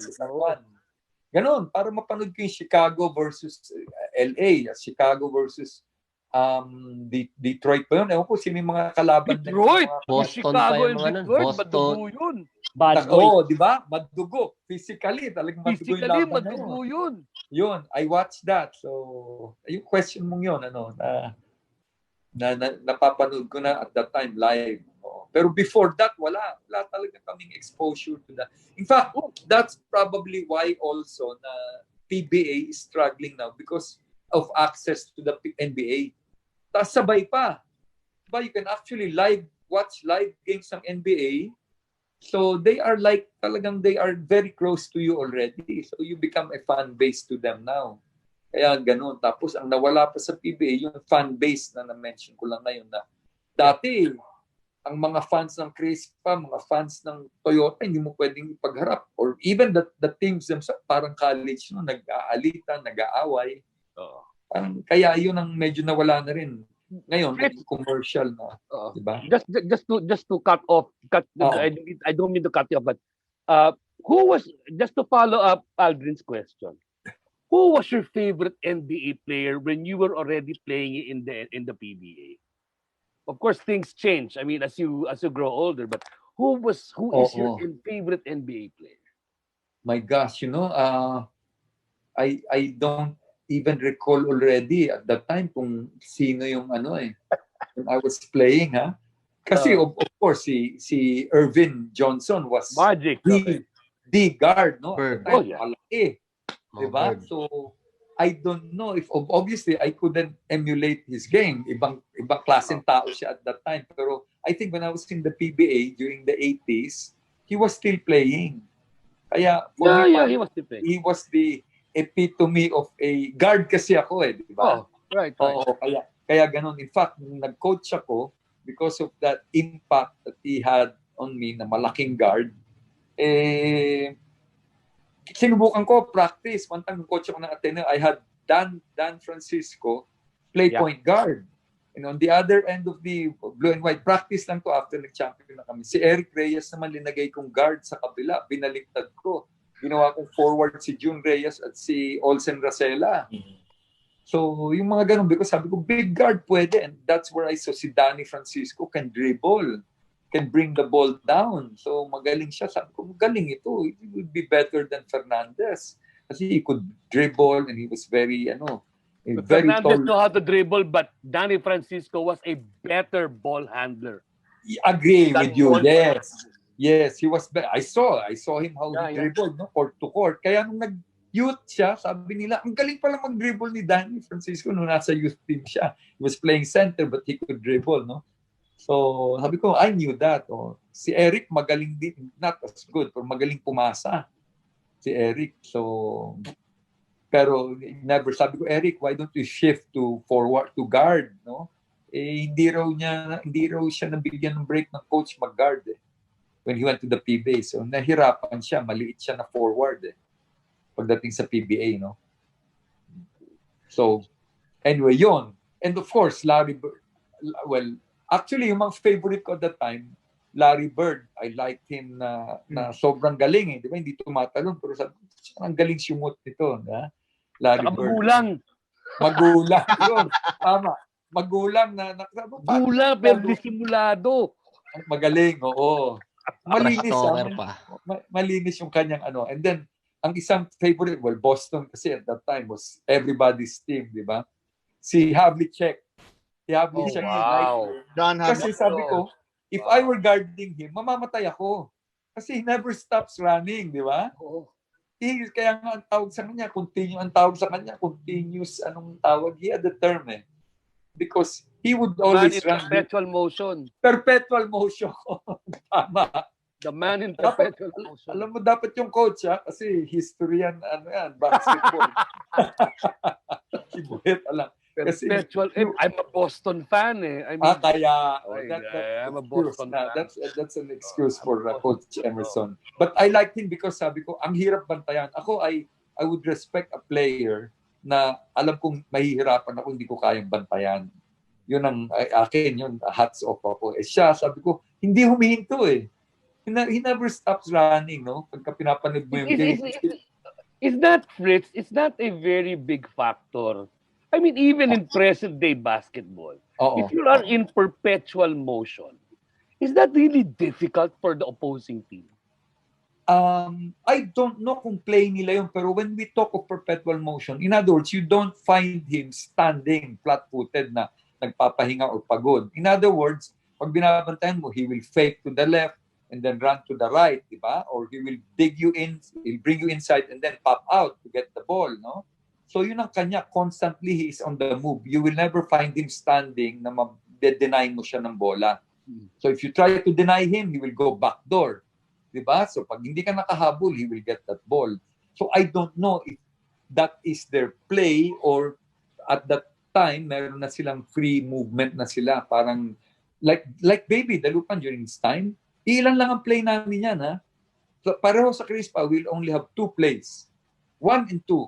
After that, uwi doon na. Bahala, you read your opponent, you read your guard, tapos free flow na kayo. Free flow. Pagka nagkagulo yan, babalik kayo sa 1 and 2 na naman, basic. Lalabas yung guard, tatawag na naman siya ng 1 or 2 para may isang movement lang yon. After that movement, then you react to your defense na. Yun ang ganun simple kasimple kay Baby.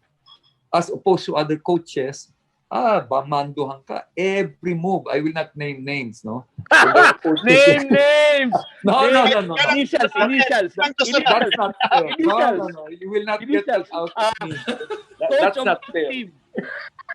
Sige na! Papi, may konting may iniinom ng konti para masabi. Labasan nyo na si Fritz red wine. May black label ako dito. Gusto nyo? Paano sila si Ivan na sabihin ni Coach Chan? Hoy. Hindi. Ito lang. Ha? Sino-sino sa atin lang. Tayo muna. Fritz, all you will do is thumbs up or thumbs down. Ha? You will not be the one to mention the name. So technically, you're not mentioning the name. We are. Okay. Sino-sino mga coach ni Fritz? Baby Dalupan. Siyempre hindi. Tommy Notok. Oh, nag-screen out? Nawala. Okay na. Tommy Manolo. Yeah. So yun ang kanya. He was like a consultative coach. Meron namang coach dyan na parang what you call na parang authoritative or autocratic. Autocratic. Dictatorship. Well, I didn't want to use the word dictator, di ba? Pero ganun, ididikta talaga. Ayan, gagawin niyo yan. Ito, gagawin mo ganito move, mga ganyan. No? So, Buhay pa ba? Yung clue na. Teka. Merong wala na ganun tipo. Tapos meron naman mga buhay pa. na ganun ang style. Di ba?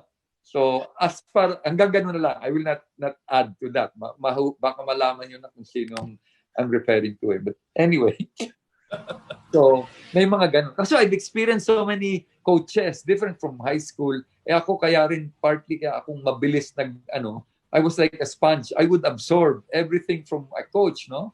And then when I find something that I absorb na medyo, nambobola yata ito, so I disregard that. But if I find something that would help me, and then I take that in, diba? And then I process it and say, ano ba yung sinasabi niya, ganyan. So, kaya ang dami, diba? Sa high school pa lang, naging magaling ko ng mga coach. Si Durata, can you imagine, coach na siya noon.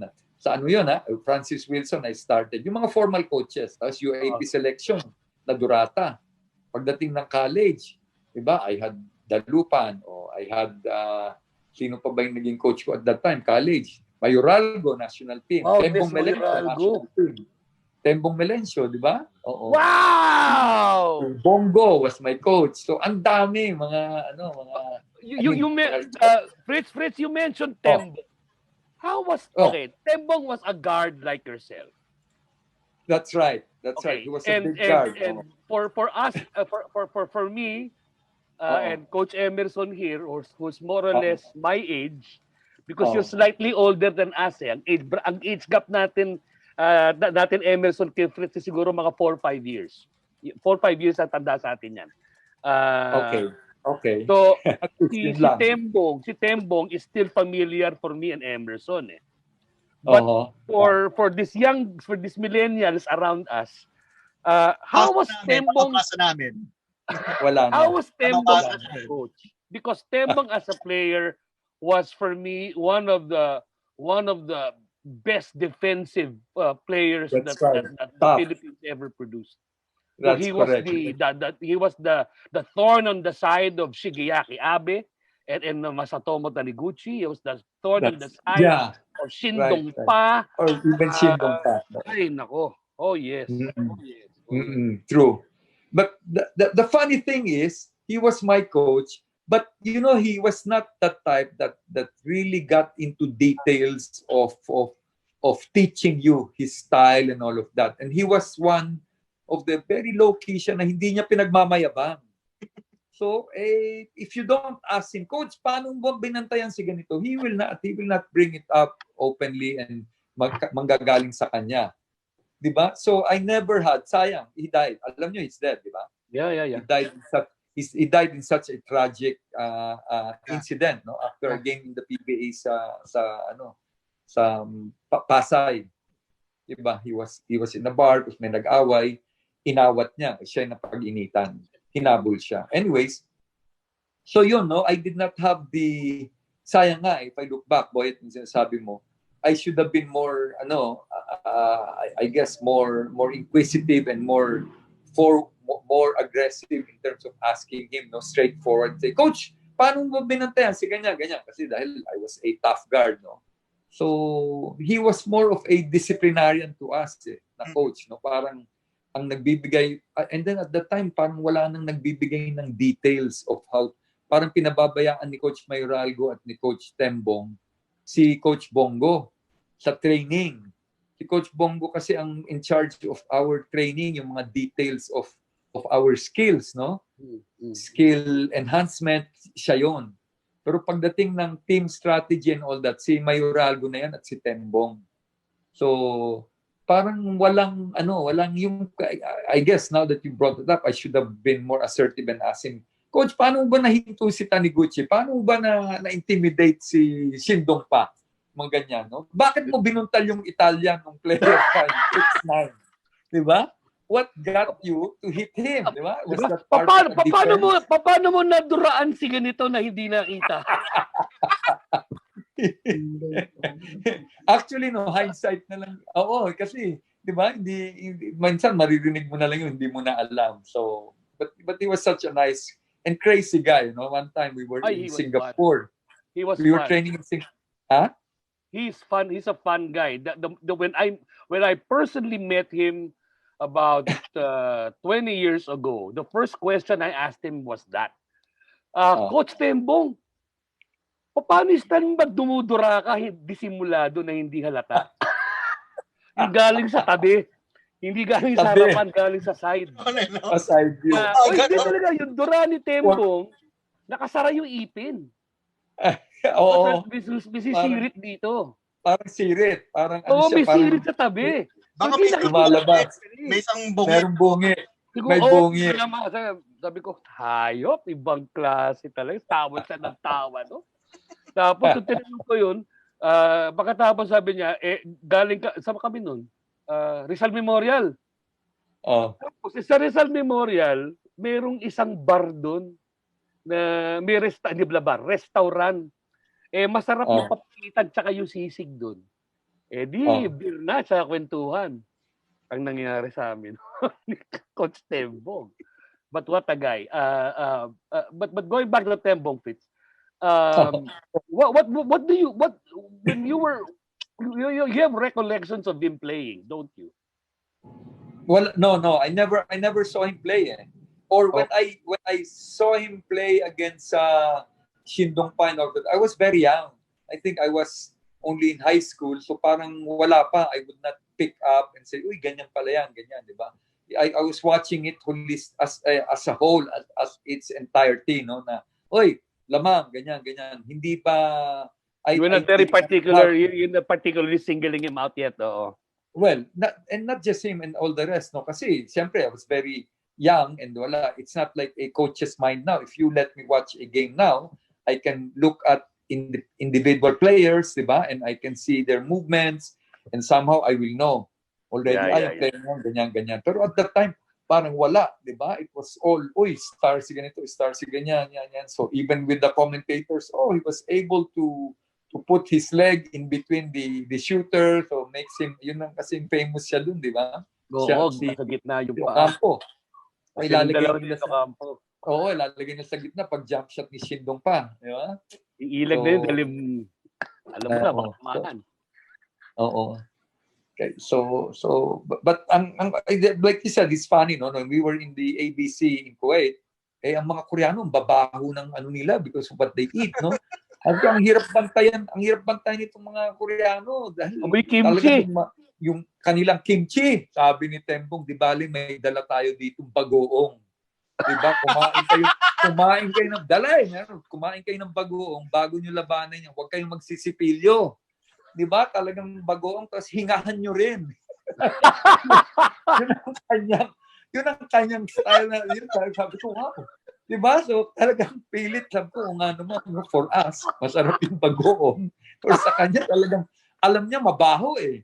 Diba? Anong bagoong to? Anong bagoong? Alamang? Hindi yung isda. Yung parang bulok. Diba? Alam mo, masarap pa yung malayat pa yan. May patis pa. May patis. Diba yung pinagagawa ng patis, yung maliliit na isda? So, diba may lakas ng amoy nun eh. Amoy parang buro, yung bulok. Diba? So, pag kayo papakainin yun, bago maglaro, lunch, o yan, bago natin labanan ng mga kumain ka, huwag kayong magtututbrush. Kainin nyo yan. Tapos paglaban nyo, hingahan nyo. Pag pinalapuntan nyo, hingahan nyo, ganun. Yun lang naalala ko kay Tembong as a tapos yung isa pa, we were training in Singapore, na-sprain ako. Fritz, coach, para na uniforme mo. Uniforme ko, pinagamit, naglaro. Kasi it was just practice game no? Ang tanda niya, di ba? Yung youth team namin, suot niya, Gaston, uniform niya. Yung tao, many people were laughing, the older ones that knew him and knew he was not part of the youth team and knew he was not Gaston, di ba? So that was really funny. So, pero naglaro, serious siya, talagang naglaro siya as the guard.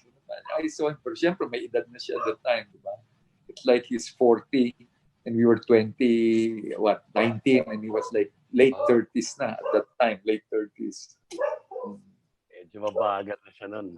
Mabagal. Oo, mabagal. And he was not really fast naman, di ba? He was not a fast player, but he was magulang nga in term din sa kanya. Saka masasaktan ka talaga. But he had long limbs eh. Temo kasi had long arms. Haba ng arms nun. Yung nun, the reach of Tembong. That's true. Yung wingspan. So he's probably... Gaano kahaba yung mga kamay niya? If kung ngayon may sukatan na ngayon, tingin niyo gaano kahaba? Ang tingin ko, he was 6'1", ang height niya, or 6'2". Siguro ang wingspan niya would be about mga 6'5". 6'5", 6'6". Parang ganun, di ba? Kaya nakakabantay siya ng malalaking mga kalaban nila, mga foreign players dati. Mabantay niya 6'5", 6'6", kasi mahaba yung mga kamay niya eh. No? We were just talking about that earlier.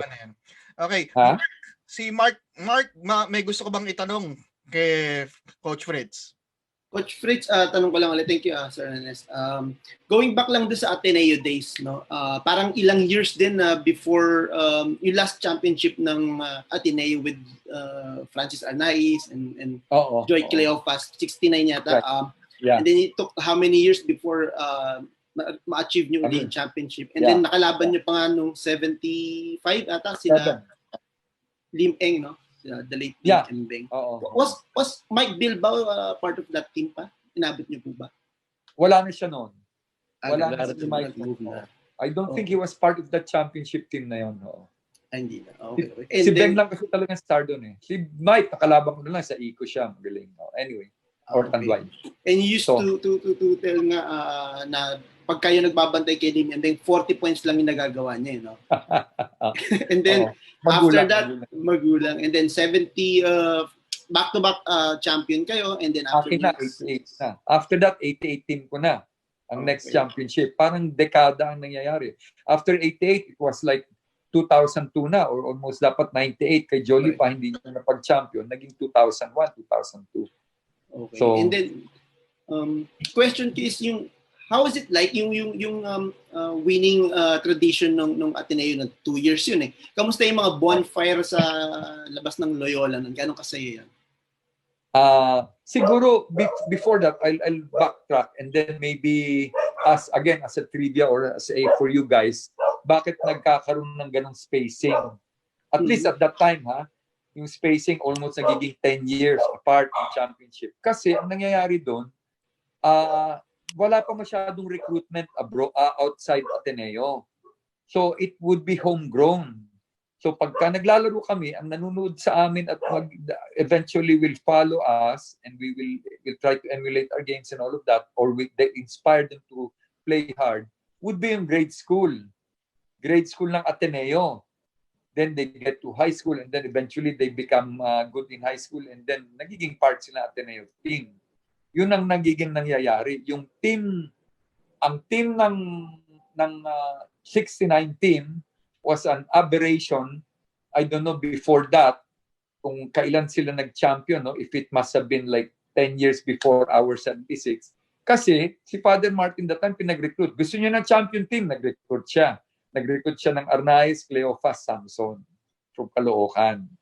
Immediately nag-champion sila that year, 1969. Yung ibang homegrown ng mga atinista doon, sila Ricky Palu, sila Lyro, sila Panlilio, mga atinista yan ng high school, hindi sila ganun kagagaling, di ba? Dinagdagan sila ng hugot sa labas. After 1 year, natanggal lahat yun, na-kick out. Na-kick out yung tatlo yun because of grades. They couldn't maintain it. So, 1 year lang sila nag-champion. Yung time namin, pumasok doon, were from Ateneo Grade School, High School. At naging champion high school players yun. Like sabi ko, si Narvasa, Valdez, Watson. But those guys were all from high school. Tapos, nung the year after, nag-back-to-back. Yung high school players naman namin yun, sila Rabat, sila Kabigting. Yun, nagpibe yung Kabigting. And who else? Si Echanova. We're all from Ateneo High School. Pumasok ng college. Kaya lumakas. Walang outside recruitment yun. We were not like Isang Beda, magre-recruit instantly tapos kukunin ng ibang teams, di ba? Which San Beda did. I don't know where they got si Abe and si Yango, Abe King at si Yango, where they got them from in high school na nag-college San Beda. Nung time naman na nag-coach ako, yung mga players ko were all from high school din and grade school. Danny Francisco, Eric Reyes was Lasal. Pero I don't know kung nag-grade school siya. Tapos si JB Gayoso, June Reyes, Olsen Racela, these guys were all from Ateneo. So ganun ang nangyayari. Until ngayon. Ngayon, iba na. Ngayon, ang Ateneo, grade school parang i-recruit ka na. If you're from different schools, kukunin ka para mag-grade school or high school ka sa Ateneo para maka-adjust ka sa grading sa system of education ng Ateneo para umabot ka ng college, hindi ka nakikick out. Hindi ka nahihirapan to reach that grade level, no? So, now, if you talk of yung mga bonfire, yung mga it's a reward to have that bonfire within the campus kasi everybody's there. It's like a big party after a championship. So, masaya yun. Di ba? Masaya kasi ano lang yan pagka nakitang, you're in the championship, maghahanda na ng bonfire. Fuck, yung amin, yung last, nakahanda. Eventually, hindi naman, ewan ko kung sinunog pa nila, and then natalo kami, di ba? So, pero basically, yun nagsiga na lang. Nagsiga na lang. Nagsisiga na lang. Ayun, oo. Yung bonfire, nagsisiga. Oo. So basically, yun ang doon. No? So, it's more of an activity na ang dami, beer would be there, drinks, and all your supporters, the college campus is there after the game. At maganda nun, right after the game, diretso to the bonfire. Yun ang nangyayari. It becomes like an impromptu na hindi planned na party. And Coach, another question lang. Yung kay Steve Watson ba, did he play dun sa college nung 1975 straight out of high school or senior pa siya? Yes. He was a fourth year high school. He was the only one, the exception na kasi in the NCAA pwede kang maglaro kahit high school to college. But hindi ka pwedeng college maglaro ng high school, hindi pwede. So fourth year siya kasi he was parang laki niya Tapos, he was way above the game of the high school at that time. So pinalaro na siya ng college. ng fourth year high school lang siya, naglaro na siya ng college. I see. And then back-to-back MVP pa sila ni Joy. Yes, oo, yun. Palitan yata sila, di ba? Or una siya that year. Tapos si Joy, or si Joy bago siya. Parang ganon. And then, Coach, nung nag-move na yung Ateneo sa UA, kasama pa kayo ron sa team na yun? Wala na. That was our last year. Kami mga fourth year noon, tapos na. Our fourth year na yun. Yung high school, yung pumasok kami na first year, that was our last year. So 5 kami out na agad doon. Wala na. Si Watson, could have played 1 more year, hindi na siya naglaro. I don't think he played. He went to the States. Kasi wala nang para for them. You up. Diba? It's a small league. So, tama nga yung sabi ni Coach Ember. Para kasing may gap dun sa bago mag-Mika si Steve, parang may years na wala siyang nilaruan. So, then he finished, he finished his studies abroad. Oo. I see. Okay. Ilang muna, Sir Ernest? Although, I think on our fourth year, nung nawala na kami sa, we played for Crispa pa. Yun nga yung sinabi ni Coach kanina, ni Coach Emerson. It was a glamour Crispa team kasi buong Ateneo yun eh. So that Ateneo champion team played in the Mika. So sa Crispa 400, no? Crispa 400 kami, no? Kalaban namin nun yung mga selection, mga Mika teams talaga yung iba. Kami lang yung Crispa na college team buo naglaro. Sinasabi nyo kanina, sabi nga ni Coach Emer, yung era nyo daw sa Crispa, yung grupo nyo, lahat pwede mag-artista. No? Masasabi nyo ba kayo mas gwapo sa Toyota that time?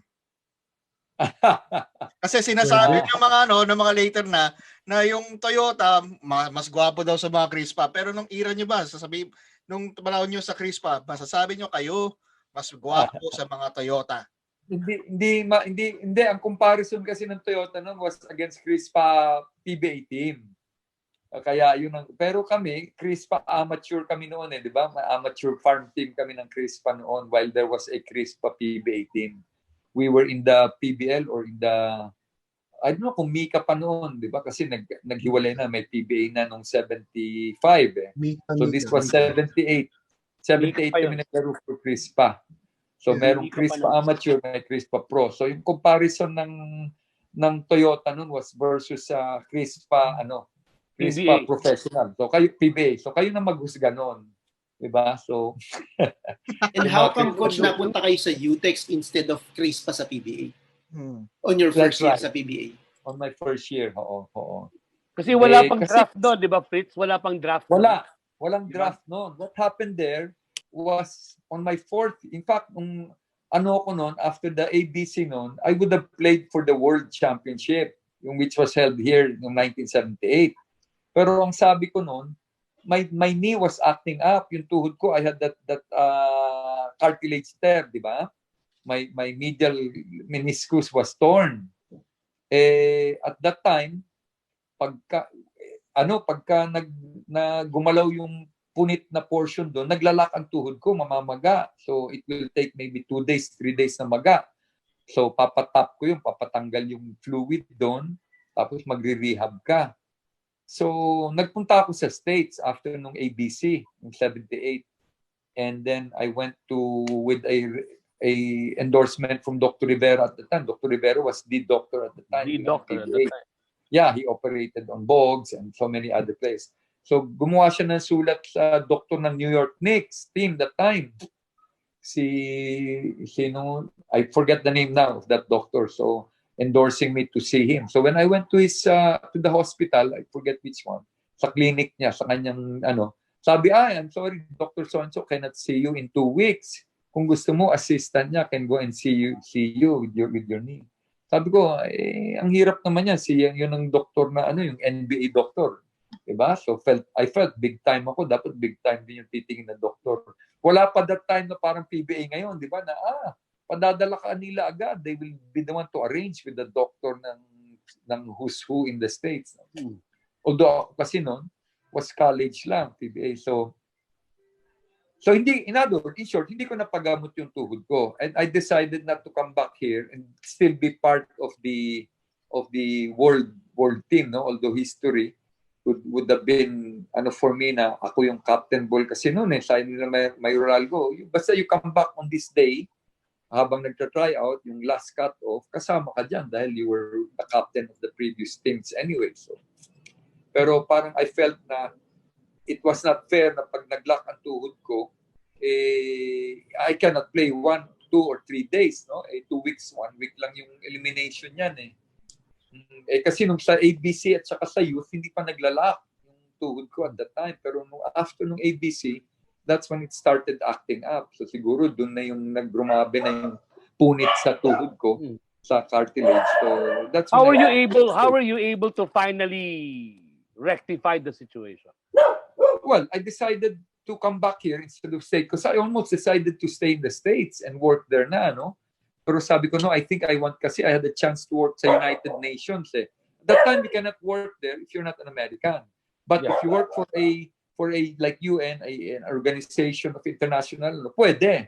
As long as pumasa ka sa nila, sa interview and exams and all. But I decided not to. Sabi ko, wag na lang. I still want to play in the PBA. Sabi ko dun sa kaibigan ko who was recommending that I try UN, because he was working sa UN. So I came back.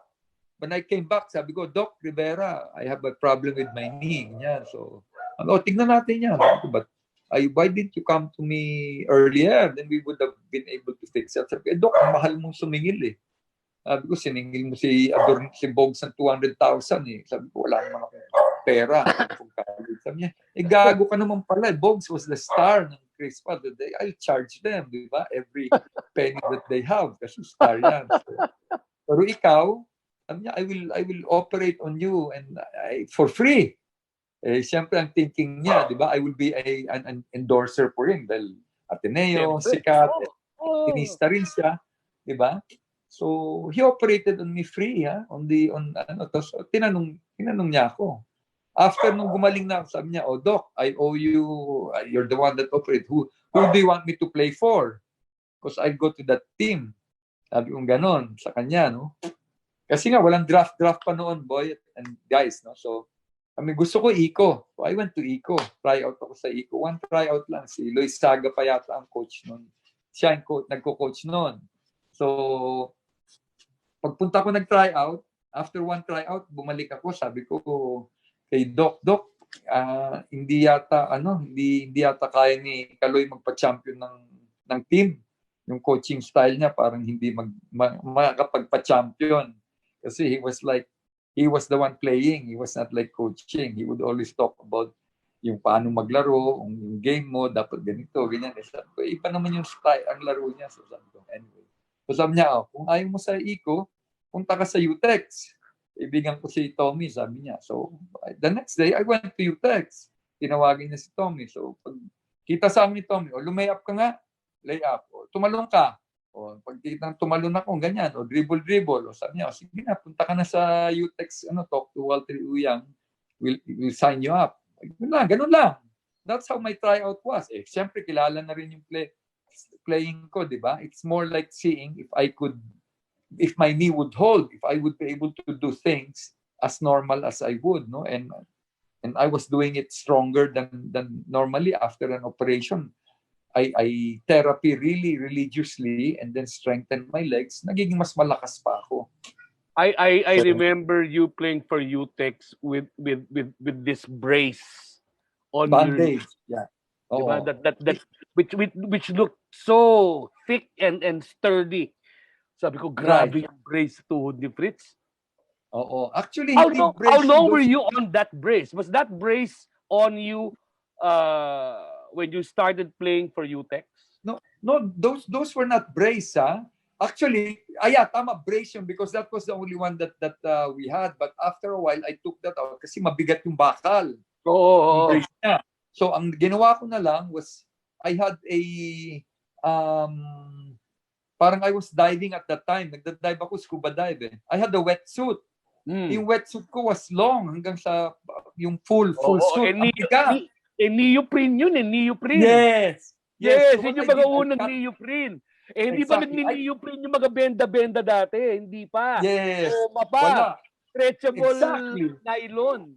At saka makapal yun, ha? Makapal pa dati. Ngayon, maninipis na. So what I did, I cut that. I made that diving suit ko short pants. Yung pinutol ko, ginawa kong knee warmers. Parang patela. Yes, yun ang naging parang knee brace ko na ginagamit. Kasi mainit yun eh. Neoprene, no? O if not that, I would wear a regular knee support, yung may cushion lang. Because there was nothing wrong with I remember seeing you. Sabi ko, teka muna, bakit parang iba yung tela nung nakalagay sa tuhod ni Fritz? Sabi ko, ba't parang iba? Wetsuit galing pala sa wetsuit. So you were the first one to actually wear a neoprene support for You're right. Your body. You're right. Wow! Yep. In fact, what I would do pag practice namin, yung kinat ko na shorts, ginagamit ko yon. Eventually the first parang, anong tawag nila doon sa mga shorts na hindi na nagsusupport ngayon? Compression. Cycling shorts na, or yung yung painit, di ba? Na, compression shorts. Ano tawag? Compression. Compression shorts. Because that was like, it compresses my thighs, tapos mainit. So it prevents parang stretch on yung parang pulled thigh, no? So I would use that for practice. So my teammates at that time would find me weird. Bakit nakaganyan ka na na yan ang suot mo tapos neoprene pa rubber? So I would put shorts over that. Yeah. So parang yun na yung naging supporter. Kung hindi na ako nagsusupporter, yun ang suot ko. Hindi, may supporter pa rin kasi medyo maluwag siya sa crotch. Pero tight siya sa legs, no? So it became my warmer. Wow. Which eventually later on, yan pala nagiging it became the compression shorts. Galing! Oo. Although makapal pa nga noon yun. Dahil yun ang and then later on, mga divers, mga neoprene nila, maninipis na, di ba? Mainit pero manipis na. Yung dati makapal eh. It was almost like 20 millimeter or something. So ang hirap isuot. That's why I decided, tsaka mainit. So I decided to cut it. When I cut it, sabi ko ba pwede itong warmer sa tuhod ko kasi masikip eh. Pag sinuot ko sa tuhod ko, talagang kapit yung sa tuhod. So it became my brace. Galing. That's the story. Oo. Galing. Coach, curious lang ako, ano yung difference between neoprene and spandex? Actually, pareho siya eh. It's basically parang elastic eh. Diba spandex, parang siyang nagiging parang rubber material. Ang tawag dati doon, neoprene, is parang stretchable siya. I guess spandex would be more rubber na lang ang constituent niya than a neoprene, no? Which is more, I guess, nylon. Bakit tayo ba mag-spandex ka?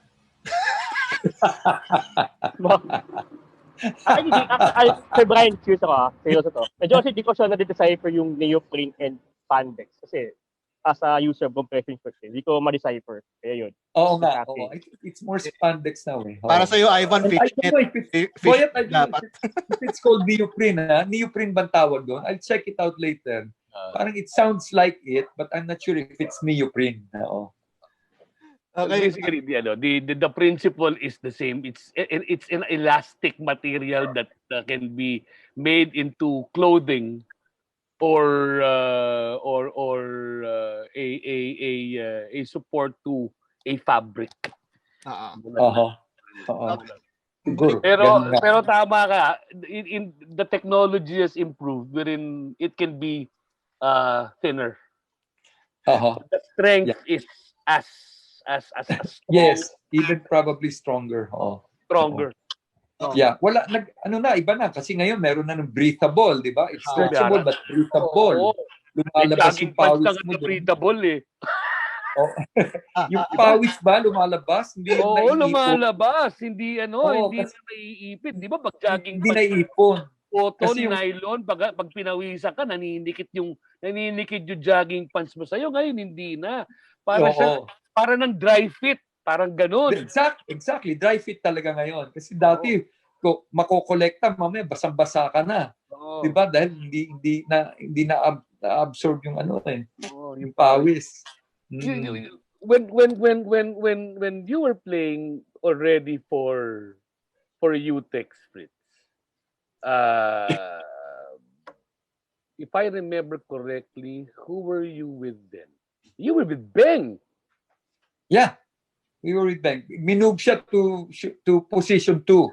He was position 1 eh. More than ngayon. Pag 1 is the point guard, 2 is the shooting guard, no? Oh. So, minove siya to a shooting guard para mas kasi shooter naman siya talaga, di ba? Correct. Ako na yung nagdadala ng bola to set up him to take the shot, or sa forward namin si Boggs naman. So, lumakas yung team namin kasi si Boggs pumasok, pure shooter namin. Pero nung kami ni Beng nagsama. When you entered, andun na ba si Boggs tsaka si Beng? Wala pa. Wala pa. Si Beng lang. In fact, yung first year, kulang kami noon. Si Beng at ako lang. Well, Noblesada and all the other guys, no? Oo. Coach Emer, si Coach Emer may gusto itagdag. Pero Sir Boyet, si Coach Fritz, part pa rin ng nung classic U-Tex Toyota Finals. Yan! Yan! Ito na yung medyo uungkitin natin ngayon. Sige, doon tayo pumunta. Coach Emer, ikaw na mag-warm up ng question na yan para kay... sige. Siyempre, Coach, sa akin kasi, although I'm a Crispa fan, pero yung Toyota U-Tex na yun yung talagang classic na final sa lahat ng PBA finals. Oo. Agree. Yep, definitely. Kaya naging classic siya because one, it reached the 5th and penultimate match, di ba? Kasi dati 3 out of 5 lang eh. Ngayon 4 out of 7 na. 7 games ngayon, di ba? Best of 7. Dati best of 5. Tapos yung 5th game pa, nag-extension siya, di ba? Extension. Tapos tinay pa namin something like very unthinkable noon, di ba?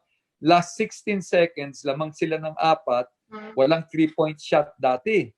Di ba? Tapos na-tie namin for an extension. Coach, meron na yun. Ha? Meron na yun. 1980 meron na. Doon lang sa ibabaw. No, wala. Sa ibabaw, Coach, meron. 1980, meron na. Yung championship namin na yun, meron na noon? Meron na, Coach, sa ibabaw lang ang 3 points noon. Sa top of the key. Wala pa sa side. Okay. Or so meron na kasi I remember it wasn't used too much before, di ba, to win and all of that, kasi I remember yung 4 points nila yung 16 seconds bola namin. So binigay kay AJ, they let AJ take the shot, I guess inside, tama ka, no? Hindi nila pinayagan. Yes, Coach. Wala kami pure shooter kasi from the outside. Boggs is not a shooter outside the 3-point area. Tama. Nagsimulan na pala noon noong 1980. Yes, Coach. Meron na. So, second year ko, meron ng 3 points noon. Tama. So, anyway, we made a quick basket. They let AJ drive in and then take a basket. That left, 6 seconds. 6 seconds, bola nila. 2 points ang lamang nila. So that ready na nga ilaglag yung mga balloons at that time, naka half open na di ba? The question there was, in hindsight, no, will Fort Acuna not call a timeout, labas nila yung bola to dribble the game away, di ba? Either you foul for them to take 2, or, di ba? Or call a timeout para ang labas ng bola is half court. Then they can plan an offense for that 6 seconds. But the downside naman yan, it regrouped us and we planned naman on how to defend, di ba? O sino ang lalagay natin kay ganito, ganyan ang defense. So ganun ang nangyari doon. So kaya nung nag-championship ako against LaSalle, nung ako nagko-coach, that entered my mind. Pag foul shot, sabi ko, will I call a timeout pag na-shoot ng LaSalle or hindi na ako ta-timeout? Kasi pag foul shot hindi doon, lamang sila ngayon ng isa. 'Di ba? Lamang ng isa, 10 seconds to go. Will I call a timeout para half court kami, magplaplano kami ng offense? Hindi ko ginawa 'yon. I called June on the side, Reyes, tinawag ko bago mag-foul shot, June. Sabihin mo, ilabas ni Danny Francisco yung bola, ibigay sa'yo, bahala ka na. In other words, take charge. Whatever you want to do in that 10 seconds, gawin mo na. It was just like that. It wasn't like play. Kasi I did not want them to get organized in their defense.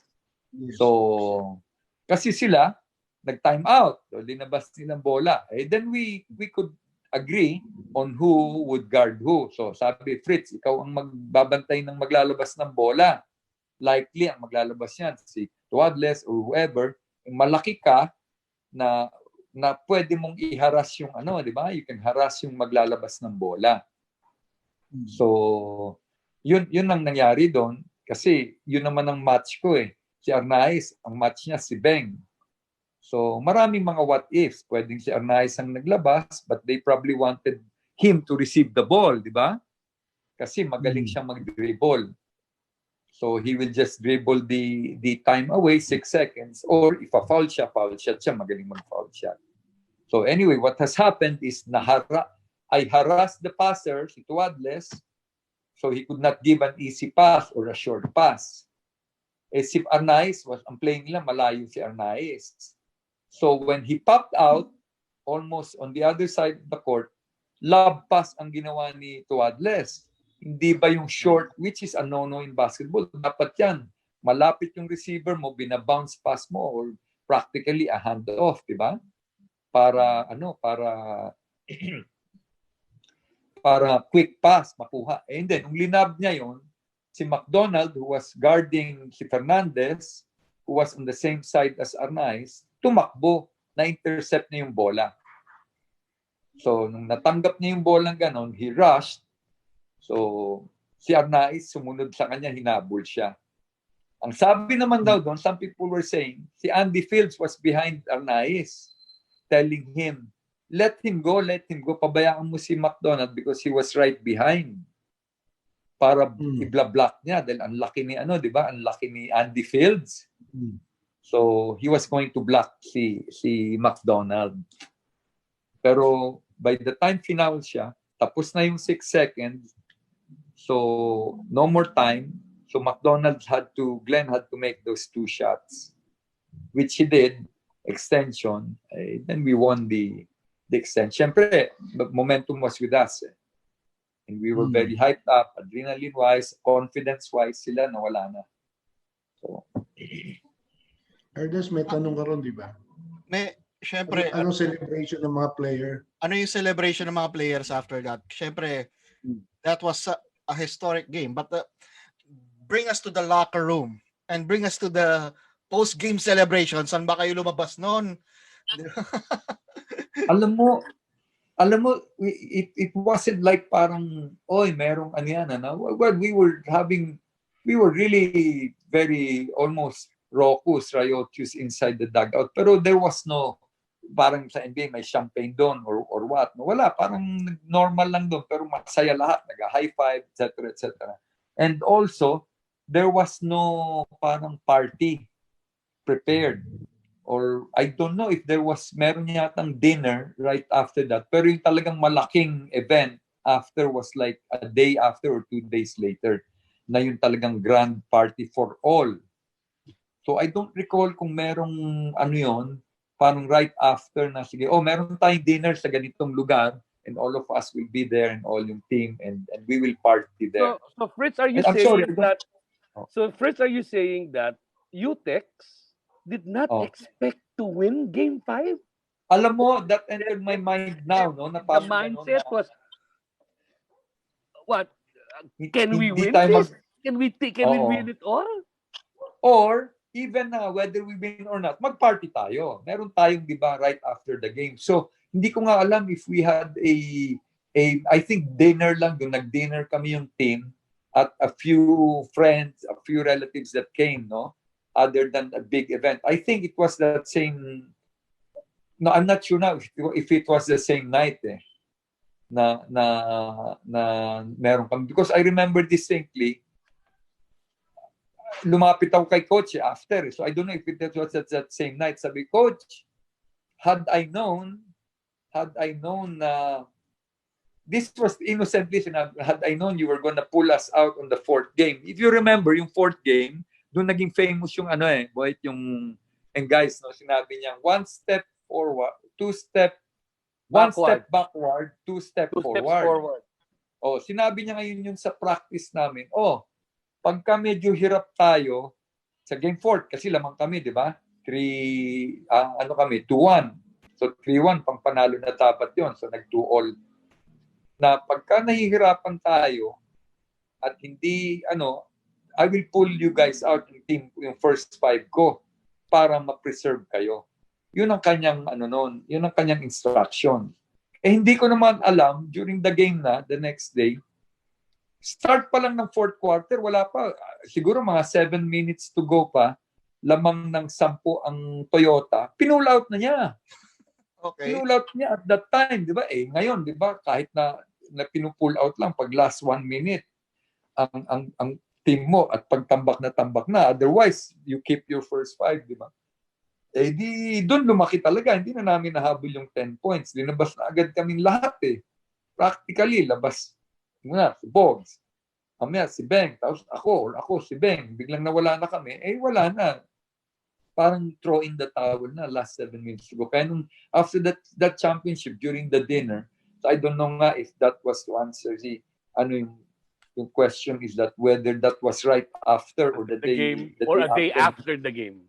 Oo, the day after the game, yung planned dinner, tinanong ko yun si Tommy. Tommy, kung alam kong ganun ang gagawin mo, pumusta ako sa kalaban on the 4th game. Gumanon ako, tumawa lang siya. Sabi niya, gago ka talaga. Kasi, in hindsight, sabi ko, parang, di ba, mangyayari, I play bad or somebody else will play bad. But that never entered my mind, yung mga game fixing or mga ganyan, di ba? Para ilabas mo kami. Paglabas namin, kung pumusta ako sa kalaban, then intentionally, then I will play bad. Ilalabas mo ko, di talo ng yun. All of us do that. Di matatalo tayo. Parang ganun. And, and innocently asking that, wala, tumawa lang siya. It wasn't like parang, he took it negatively, nor as an accusing statement, no? Yeah. But because later on, naisip ko lang, nga, parang sinasabi kong pwedeng mag-game fix. And at that time, Tommy Monotok was only in his 40s at that time. Yes. No, even younger. Yeah. He was not even in his 40s at that time. Yeah, he was 20 lang kami, 21, 22 ako. Siguro 30 lang siya. Mid-30s lang. Mid-30s. Imagine. Tama, early 30s lang siya noon. Bata. And he was coaching against a Fort Acuña that was already next player. He was already in his 40s. Much older, no? Much older Fort Acuña at that time. Yeah. Wow. So wala, no? And then I remember ang celebration ko noon, Boyet, was really, that's why I'm addressing it to you, because I remember 3 days later, I took a flight to Bacolod. Parang as yun na lang ang aking rest na doon. Tapos I was enjoying it with my cousins, party. Yes. Your first professional championship, of course. Yes. Mga get-together namin. Parang, champion lang kayo the other day. Parang gano'n. So it was a big event for me. Golf. Pagdating sa golf course, congratulations, champion kayo the other day. Parang gano'n. As an individual, no? Tapos pagbalik ko noon, nagpunta kami naman ni Bog sa, sinamahan ko siya, nagpunta kami ng Bicol. Taga Bicol siya Fritz, let's go to Bicol, we'll drive. So yun, sa Lambda niya. So mga ganun. Okay, talking about after this championship, that really cemented a lot of good friendships for you going forward. Who after the championship, who did you develop a stronger bond with amongst your teammates? Actually, kami ni Bogs, we became very close during that year na nag-champion kami. Naging close kami ni Bogs na naging mga practices. I would hang out with him in his condominium. So, but basically, and then sometimes pag may mga party, yayayain niya akong sumama sa kanya. Diba? We'd go and party together. Pero hindi naman yung marami yun. It wasn't like regular kasi. Also, I think Steve was there with us. Nasa team siya noon. I don't know kung lumipat siya after that or wala siya he was with U-Tex. U-Tex muna siya Exactly, right. So I don't know if it was before the championship, tapos lumipat ng Gilbis, kinuha siya ng Gilbis after 1 year. No? I think after So, the championship na yun, Fritz. Pumasok siya after the championship, di ba? After the 82? championship, si Tama, si Steve. 82-83. Oo, on the last year ng U-Tex. So, we had a good run, pero after that, nung natalo-talo na, nung nawala na si Tommy, Glenn took over, parang nag-iba na yung mindset. Plus, I guess they decided, no, we cannot have a U-Tex Wrangler anymore na team, no? So, kasi U-Tex realized that they're not a retailer. They were into textile, denim. Textile sila, oo. Industrial sila. So all the manufacturers will need their product whether they're in the PBA or not. So it was more the Wrangler had the advantage that the in-law had the advantage. Diba? Kaya U-Tex Wrangler yun. So, yeah, kaya U-Tex Wranglers yun eh. Oo. Always. Wrangler was the retail brand. U-Tex was the industrial company. Yes, but the financier was the U-Tex. Correct. Kaya parang nangyari na doon. Wag na, hindi na natin itutuloy. So I think that's why they folded. They decided hindi na magtutuloy. And actually, Coach Emer, sino yung kumuha ng franchise ng U-Tex? Eventually, who bought the U-Tex franchise? Who took over? I can't remember at the moment. Coach Emer, nakamute ka. Hindi ko maalala sino kumuha ng franchise after U-Tex. Sino kaya? Hindi ko rin ma-recall eh. Pop Cola ba? Doon pumalya ang encyclopedia natin. Pop Cola. Hindi kasi, nung nawala yung U-Tex, parang, nabawasan yung team ng PBA talaga. Kaya nga. Okay. Nagbawas sila and then walang pumapalit. Parang wala pang pumalit. This was the time na bumaba to almost 6. Yeah. Oo, naging 6 na lang yan Because this was after the pumalit. Ninoy Aquino assassination. Yeah. Parang wala After pang pumalit. 83, after August of 83, nagka-problema yung liga dahil nga nagkaroon ng political unrest. The political unrest was already starting to grow and businesses were scared of the political situation. So medyo na-deplete nga yung ng PBA. Right. Winston King, sir, ang pumalit yata. Winston.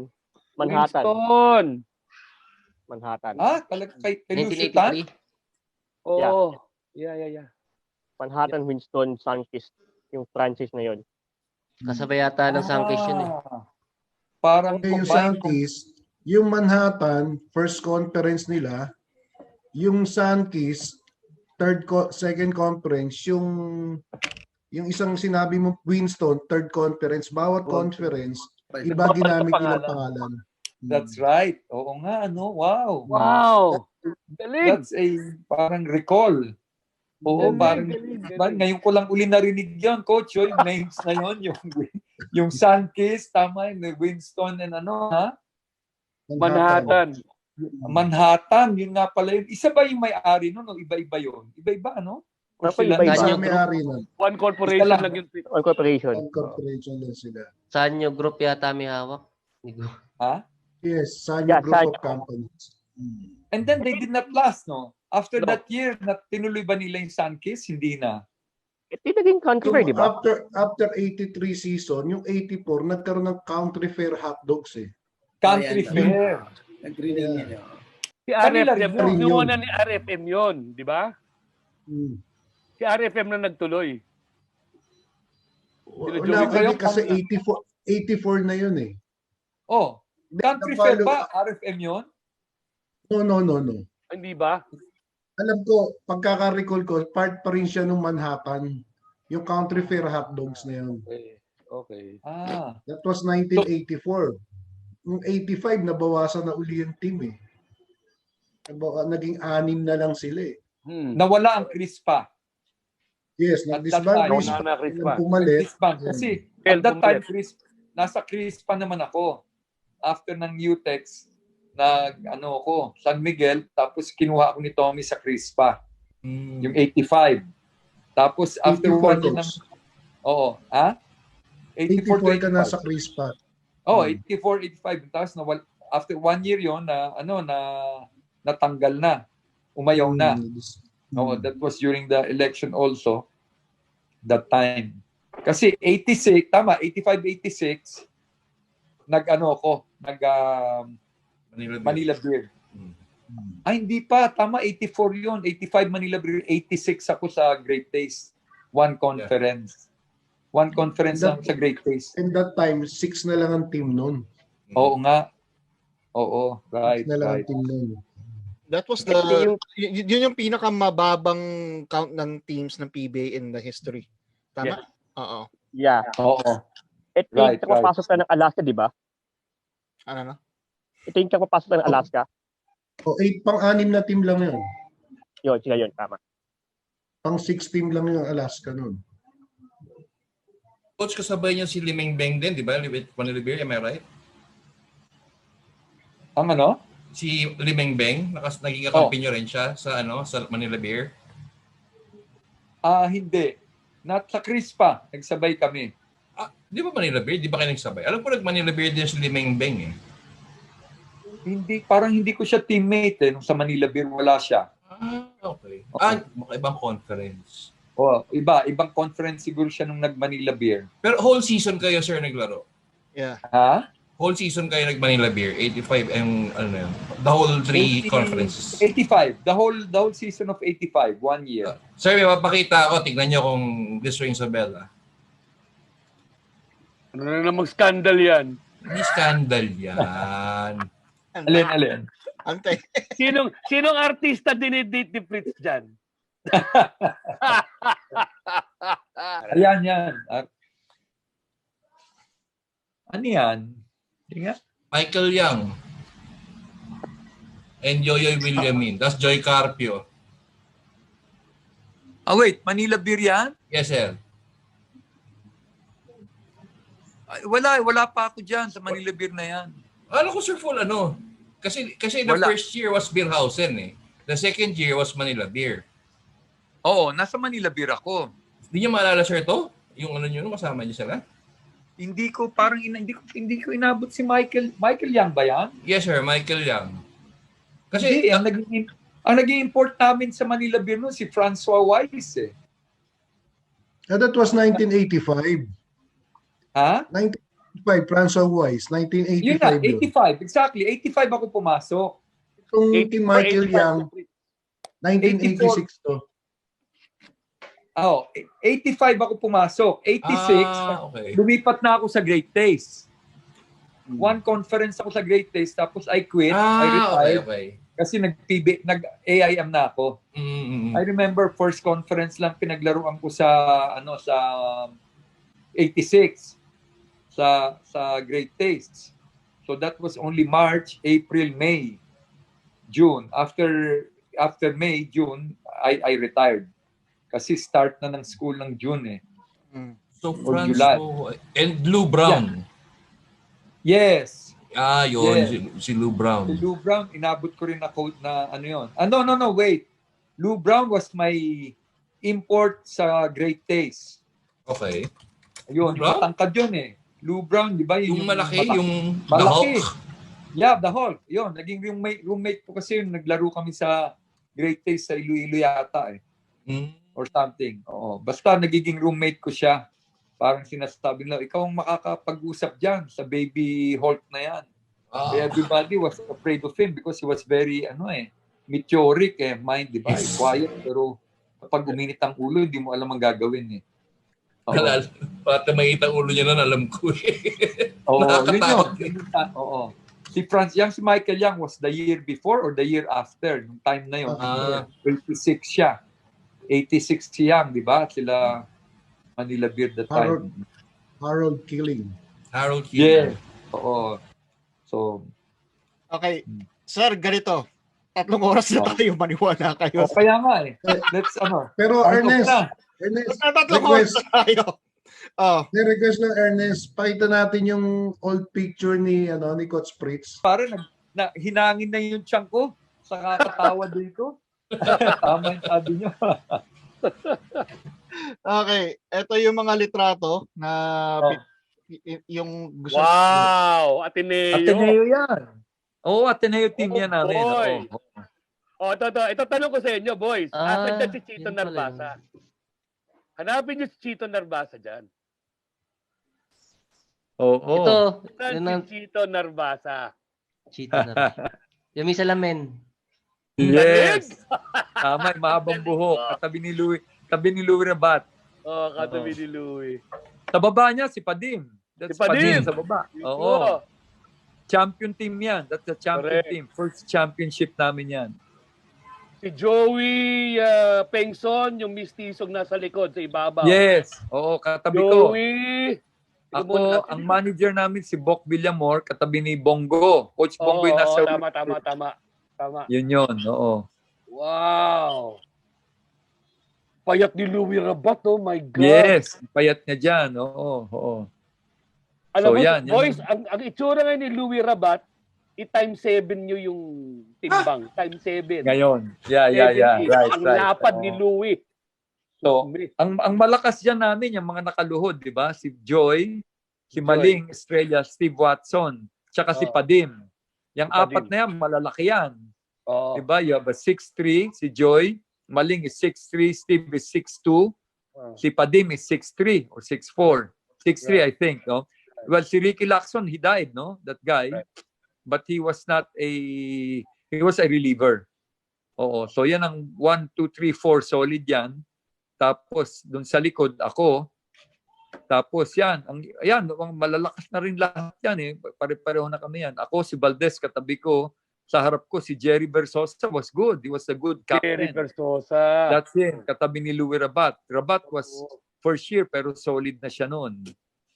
And Chito was, of course, he's a good, really good shooter. Tsaka nung panahon, si Jerry Versosa lang naka-Adidas superstar noon. Oo nga, no? Superstar, taka pro model si Jerry. That's correct. Nung napapanood si Jerry, sabi ko, wow, ang ganda ng sapatos, naka-Adidas pro model. No, that was the first time I had that kasi si Father Ungson, together with an alumnus, ordered from the US. Kinuha mga sites namin, dumating from the US. Wala pang local noon eh. Correct. Distributor. So they had to order it from the US, no? Ganda. First time ako naka-superstar noon. Sarap. Oo, from a local Converse, ha? Or local Converse, parang custom built lang eh. Oo. Ganun lang ang sapatos noon. Wow. Nice. Okay, ito pa. More or less, a 50-year-old baby dalupan behind you. Oo. Ito, next photo. Next. Yan! Yan ang nawala. Yan. Alam mo, nauso kasi that time. Ayan, ang championship team namin yan. Uniform namin, that was the championship uniform eh. Diba? So, Great Taste ang nagbabantay sa akin dyan. Hindi ko alam kung sino yan. Pribdas or ano? No, Coach, Gilbis yan, si Marlo Hakutin. Tama. Oo. Yeah, Gilbis. Si Coach Emer. Oo. Nga, no? Yan, no? Nauso din dati kasi noon, yung may bigote and may balbas. Yeah! So, we were, diba? Kaya, we were, 10 kami noon, I think we were like in the news, in the magazine, sabi, sino ang mga may mustache and beard na players. Balbasarado. So, ako, Arnaiz, Hubalde, sino pa yung mga balbasarado? Diyos ko. Ha? Ang dami nyo na may mga balbas. That time. Pero yung mga solid na beard and mustache, we were like only 10. Well, they featured at least 10, di ba? Kami. Kaya I remember that time, nakabigote ako at balbas. Oo, wow. Ito, wala pang balbas to. I've not seen that picture. Kakapasok ko lang dyan. Ayan. Yung picture ko, first year yan, no? First year. So, very clean shaven and all. Wow, hindi, rin yan. Saan mo nakuha yan? I've not seen that. Kaya nga na-late ang Coach kaya na-late yung date ng interview natin dahil sa mga picture na yan eh. Mga picture? Oo. Okay, naghanap muna ako. Yung inset, PBA na yan, ano? Sino yung PBA na yan, Brad. PBA na yan. Nico? Tanduay yan? Were we playing Tanduay? U-Tex Crispa versus Crispa. Crispa yan? Yeah, si Mon Cruz. That's Mon Cruz, number 4. Si Mon Cruz. Tapos Philip yata yung nasa likod. Si Atoy, 16. Oo. Si Atoy, si Philip yung nasa likod ni Fritz na tumatalon, at dyan si Bogs, tsaka si Philip yun. Si Bogs ang sukinibit sa likod. Yeah, si Bogs sa team na namin. Yes, Philip yun, Bogs oo, was at tama. U-Tex already. That's correct. U-Tex na yan. Oo. U-Tex na si Bogs nun. That's correct. So, yan na yung nag-champion kami. Yan na yun.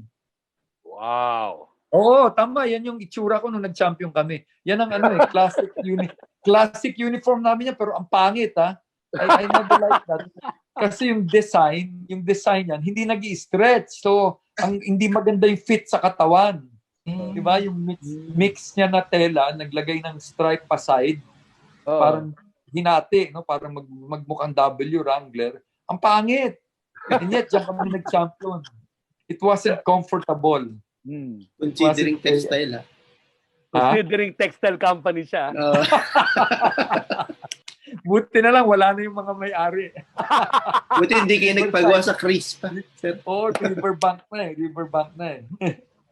Ay, ito naman, ito yung may bigote na eh. Bagay na ba? Yan. Meron na akong mustache dyan, oo.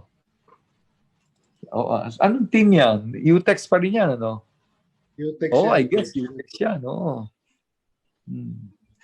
Pero meron pa ditong mas artistahan. Ayan. Ang ganda niyan. Padala nyo nga yung mga anong yan, picture na yan. Magaganda yan, ha? Ako ba yan? Yes, coach. Ikaw yan. Yan yung caption eh. Ganon? Parang ako yung inset. Pero yung Alam ko si Dante Gonzalgo eh. Oo nga eh. Alam ko si Barrero eh. Hindi. Si Fritz yan. Ikaw na, Fritz. Ikaw gitna. Different faces, ha? Oo. Isang picture lang yan. Fritz Gaston in close-up. Padala nga. Sir Boyet, tignan mo kung sino ang nag-post. Si Pike Hobson. Pike Hobson. Ganon? My God. PFJ.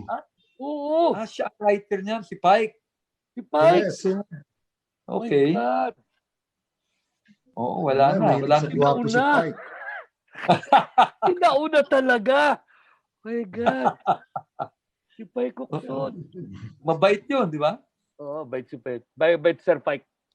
Bait Oo. yun. Pero stricto yun, Fritz. Ganon?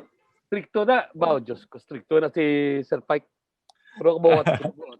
Okay, next. Center point. I want to read that. Would be nice to Good. read. Short shorts talaga eh. Yan, hindi kami nag-champion niya. First year yung uniform na yan. Maganda yan, pero hindi kami nag-champion. Ano yan? Parang we were asked to do commercial for U-Tex. Kaya, I think sa magazine yan, parang centerfold. Ginawang centerfold yan, di ba? Yes. Sayang yan. I used to have that picture, but nawala na rin yan. Ganyan. No? Ewan ko bakit. Centerfold ba? Centerfold. Oo. Yan. Of a newspaper. Yeah, of a magazine. Pag inopen mo ganyan, buong-buo ko dyan. No? I kept that, pero I should have framed it. Pero hindi eh. Ito maganda ngayon. Pagka baka pwede pa. Buong-buo.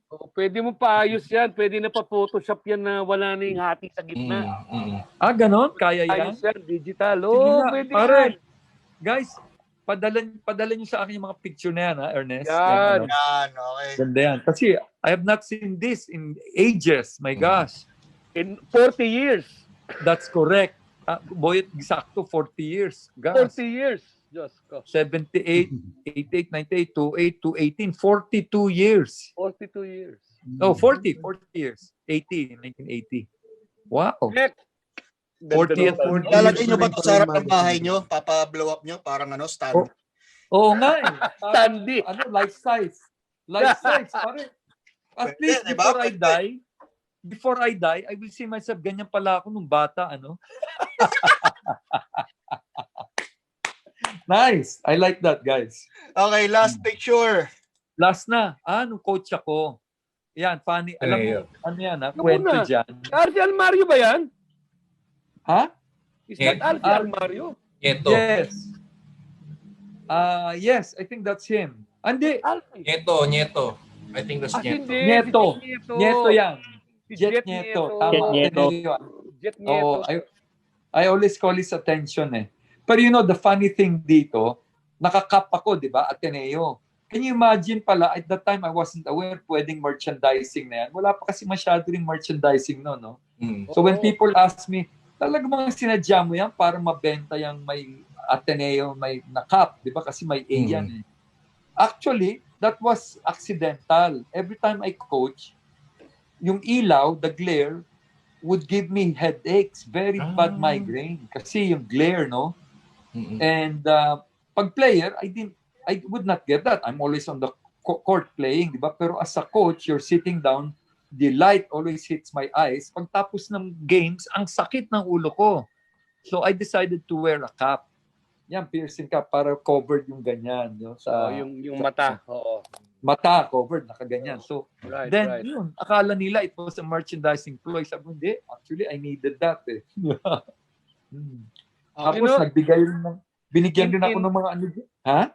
In hindsight, Fritz, I remember Baby Dalupan saying the same thing in one interview.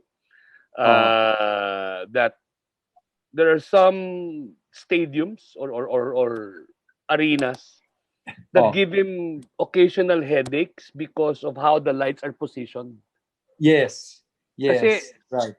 Guys, when you look at the NBA, on the NBA's playing court, they're also technically very specific as to how the lights are positioned so that they will not hit the benches. Iba yung TV light para sa bench, iba yung TV light para sa court. Sa court for the TV. Para hindi dumidiretso sa pupil, sa mata. Pati yung crowd pinatay na rin yung ilaw. That's an interesting trivia, boy. Ang ganda nun. I didn't even realize that. So that's why when they construct NBA facilities, NBA standard facilities for the league, there is already a handbook. May standards. Meron na. May handbook sila. There's an NBA handbook that's given to prospective stadiums that will be built. Like now, what they're doing in Inglewood for the Golden State Warriors, the new facility. Yeah. They had to follow that handbook. Oh, wow. Interesting, ha? Kung mapapansin nyo ngayon, wala na masyadong ilaw sa crowd. Dati Los Angeles Lakers, makikita mo. Diba? Kita mo yung ilaw sa crowd, di ba? Ngayon, pinatay na nila. Karamihan ng mga stadium, pinapatay na nila. Meron pa rin ilaw sa crowd. Kaya lang, ang ginagawa nila, dinidim. Pag in the process of play, that's correct. I didn't realize that until I watched a Utah game. No? I was in Salt Lake 3 years ago. And we got to watch the game. Yun nga nangyayari pala. Madilim. Parang kang you're in a theater. Tapos maliwanag lang yung floor. Nakikita mo yung players. Ganun pala. Pag intermission or then nagiging maliwanag. Pag tayo crowd. Diba? Pag time out. Pag That's correct. Diba? Right. And then after, when the game's in progress, the crowd lights go down. Yeah, now that will just be on the floor. That's correct. Sabi ko, ganun nga ang nangyayari doon, no? When we were watching it in Salt Lake. Because I didn't realize that. Ha? Naging discussion yun, sir, ng NBA Coach Association. So, tatlo kasi yung connection. NBA Player Association, NBA Team Association, and then Coaches Association, referees. So, coaches yung nag-proceed nun. Critical pala for them kasi madi-distract, no? Kaya pala sa sinasabi bawal ang camera, na kukuhaan mo nag-glare, mga ganon, di ba? While taking a shot. Cameras na may flash. Ganun pala yun, interesting. Wow, this is really interesting, ha? Kaya pala, I didn't realize 9 o'clock we could go on and on kasi kwentuhan lang. Kaya pa natin ng oras. Tama na. Oy! Okay na. Actually, ako, ako, since I've aged now, I've made it a point na I will sleep before 10 o'clock. Dati, I had a bad habit of staying awake, watching TV until 12. Mamaya, 1 o'clock na pala, no? Pero ngayon, kahit na I would shut off at 10, anything, no matter how interesting, shut off at 10 or before 10. Tapos, I will wake up 5. I'm feeling very refreshed. Ngayon pala, the healthiest time to sleep is like 10 or 11. Yes. That's when your liver mo cleanses your yung toxins in your body. Correct. So, kaya it's only now I realize that as I age, Saka hindi na nawawala yung sakit sa katawan ko, partner. I bike. Dati, pag tumakbo ka, masakit. The next day, wala na. Or the day after, di ba? Ngayon, hindi na nawawala. Bakit pagising ko, masakit yung mga legs ko kahit even if I bike regularly. Yung pala yung aging process. Aging na. Ganito na lang. Okay, ganito na lang mga kapatid. Ganito na lang. Okay. I just have a few questions before we end this show, no? At eto na lang. Siguro one question na lang kay Coach Fritz. Greatest of all time ng PBA. Oh my gosh. Hindi ako kasama. That is the debate for now, no? Sino ang greatest of all time ng PBA? Ang hirap naman yan, ha? Ano, greatest of all time? Isang player lang or ano? Isang player lang. Oh my gosh. Wow. Is it Junmar Fardo? Is it Ramon Fernandez? Is it Robert Jaworski? Is Alvin Patrimonio? Alvin Patrimonio. Ang hirap. I mean, of all time, from that time, during my time, from the start all the way till the end. Okay, kayo ngayon, papaniwala namin kasi kayo nakita niyo lahat talaga. For me, ako, I will not, I will not be swayed by, kasi maraming magagaling. No? If you talk of greatest, kasi like, let's say, if you base it on mga MVPs, diba? Wala na, you limit already now to a yun nga, Patrimonio, Fernandez, all the more ngayon kay Junmar, Fajardo, no? Pero kasi like for that, if that will be the choice, ang laki ni Junmar for his height, he has accomplished playing better than his height, almost like an NBA. Kaya he can dominate, no? Before his injury. But for me, the greatest in terms of all around, magaling shumot, unstoppable, magaling pumasa na teammate, for me, it's Philip Cesar. Though I never got MVPs, I don't know kung nag-MVP siya. No? Pero, alam mo, naging teammate ko yan at naging kalaban, si Philip, at nabantayan ko, masyado siyang all around magaling Alam niya mag-spot. At saka he's not selfish. If he wants to play and he's playing, sobra ang galing ng laro niya, magaling pumasa, and he can score. He can score against you if he wants to score. And he's not even tall. He's 6'3". I was about to say that. Was playing at height, playing at 6'2", 6'3". Playing 6'2", 6'3". Playing 5. No, playing 5. No, parang he's probably, even somebody was telling me, ang kanyang arm length niya, ang wingspan niya is almost like a 6'7" For a 6'2", 6'3", ganun daw kahaba ang mga kamay niya. If you see him, halos umaabot sa tuhod, no? And mabilis siyang makaspot. Kaya kita mo, ang galing niyang pumasa. Magaling siyang pumasa. Tapos, ang defense, ang galing niyang mag-block. And he can block, no? So, as an all-around player, na for me typify a all-around performer in the PBA would be him, no? Na somebody who never got awards, 'di ba? Na magaling siya all around. Kasi pag sinabi mong magaling, well, Patrimonio was good, but will I call him greatest ever? He has 5 but in his position he dominated. Just like Paras dominated during his rookie, di ba? Being the rookie of the year and MVP. Di ba siya yun? On his first year. Yeah. For somebody he was rookie of the year and MVP. To do that, di ba? You can be the greatest at that time. But did he sustain it, no? So, in terms of like all-around play, longevity, and it would be for me a toss-up between Philip and Mon Fernandez. For me, Yan ang toss-up.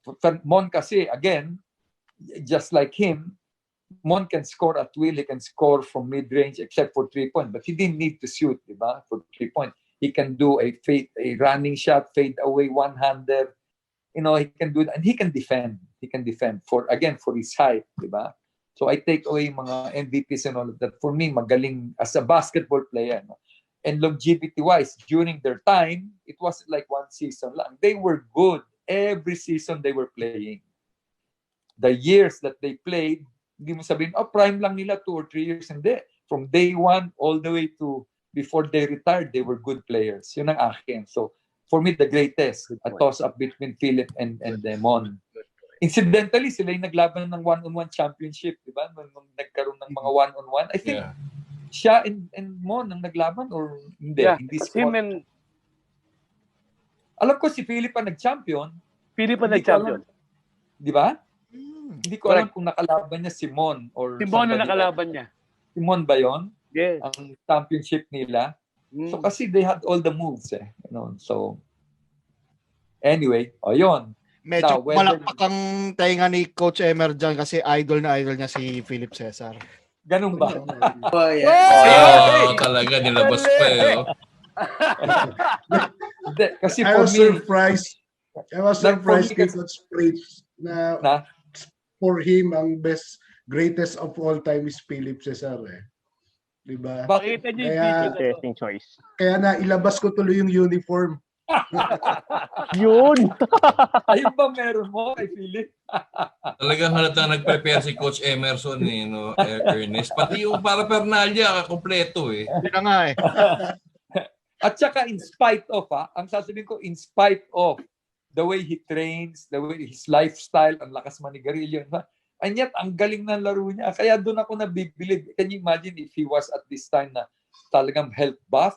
Oh my, tapos yung technology, science ngayon, can you ma-elevate yung game namin? Kasi noon, talagang kailangan matalino ka lang maglaro, magulang, di ba? Walang sinabi si Abueva. Yung, iba, si Abueva is an animal Uba, ang lakas Ang lakas ni Abueva, di ba? I don't know, parang he's a dynamo na, I don't know, it's different for his height, He plays really big, this guy, Abueva. Anyway, we're good. We're good. At gusto namin mag-part 2 sana kung may dami pa pag-uusapan. But anyway, sir, bago paalam lahat ng mga co-host ko, kayo muna, baka meron kayong gustong batiin, kamustahin, at mga gustong pasalamatan. Well, unang-una, I must say, itong Sports on Air is a whiff of fresh air. Maganda kasi very, very lang tayo, di ba?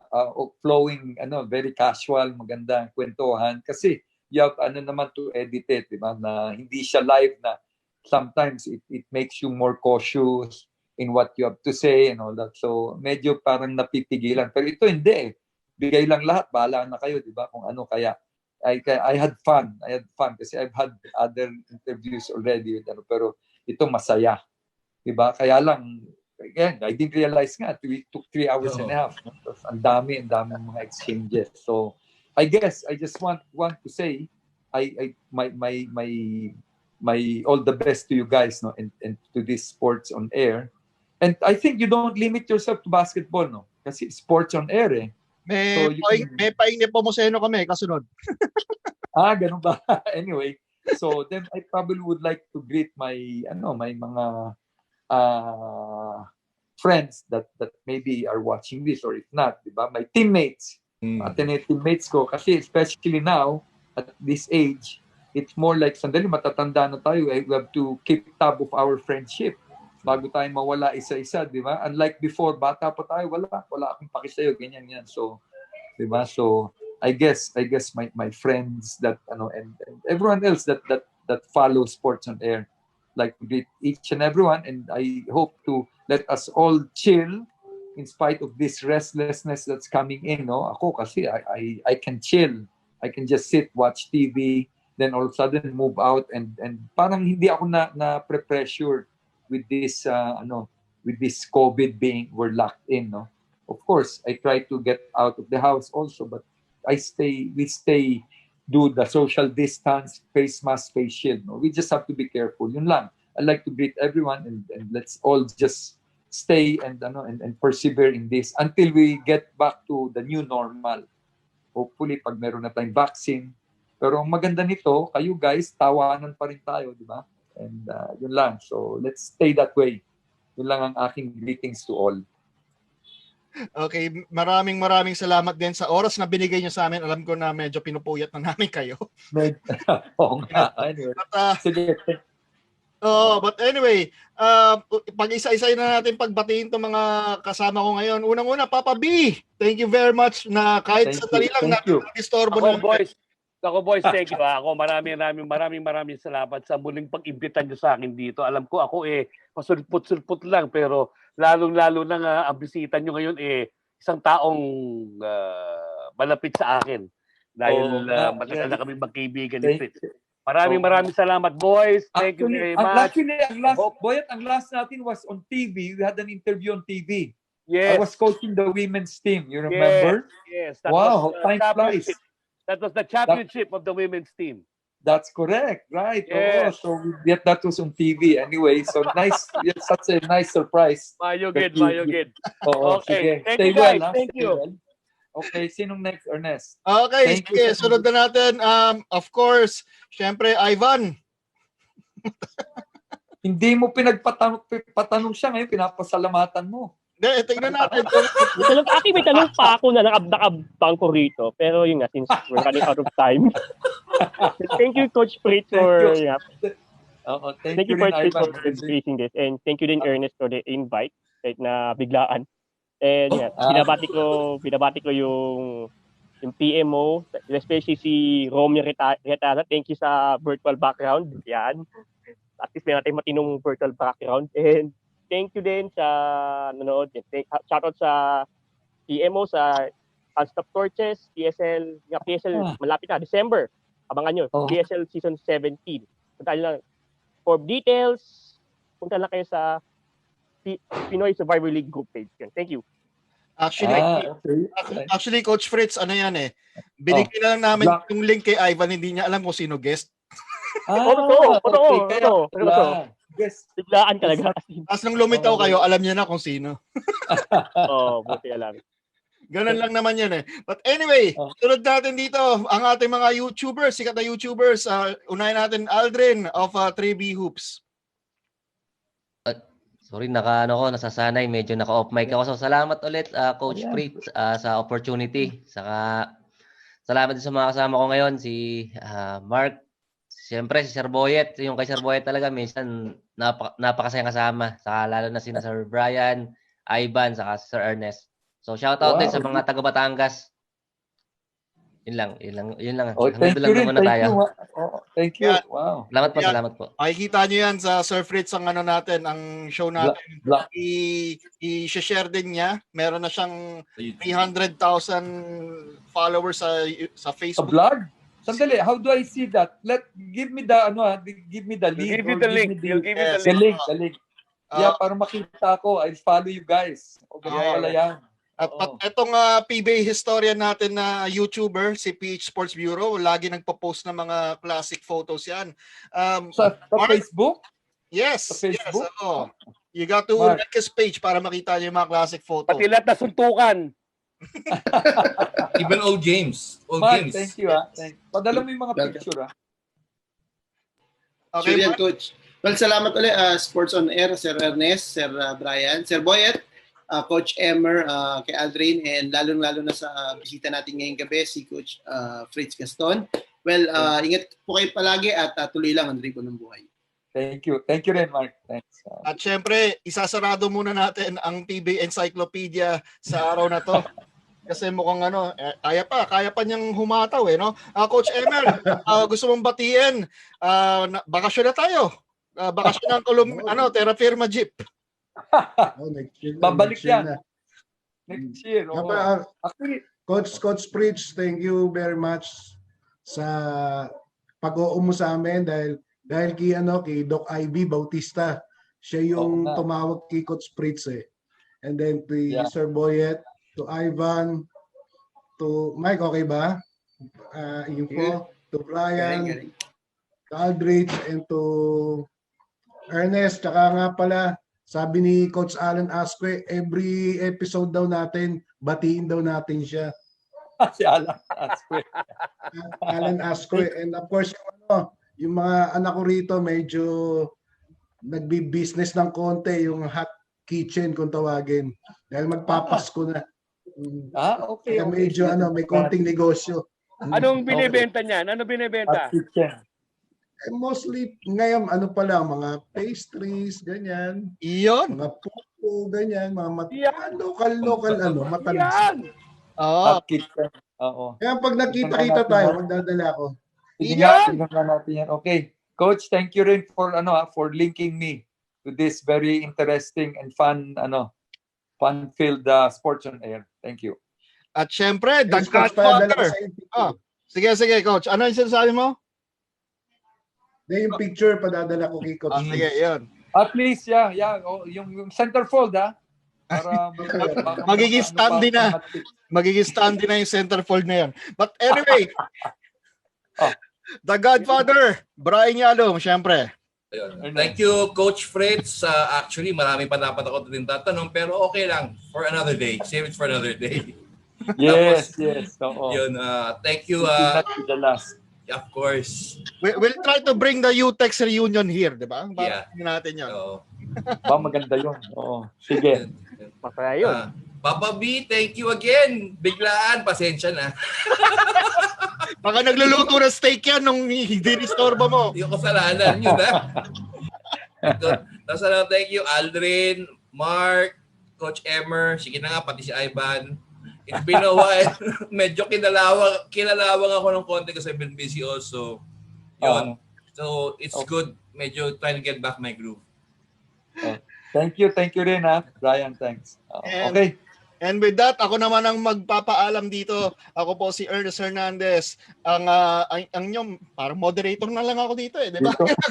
Moderator na lang ginagawa ko dito, no? But anyway, sa panahon natin ngayon, isa lang ang may iwan kong mensahe sa mga tao ngayon is stay safe and God bless. Thank you for watching. Click the subscribe button and ring the bell to be notified with our latest videos.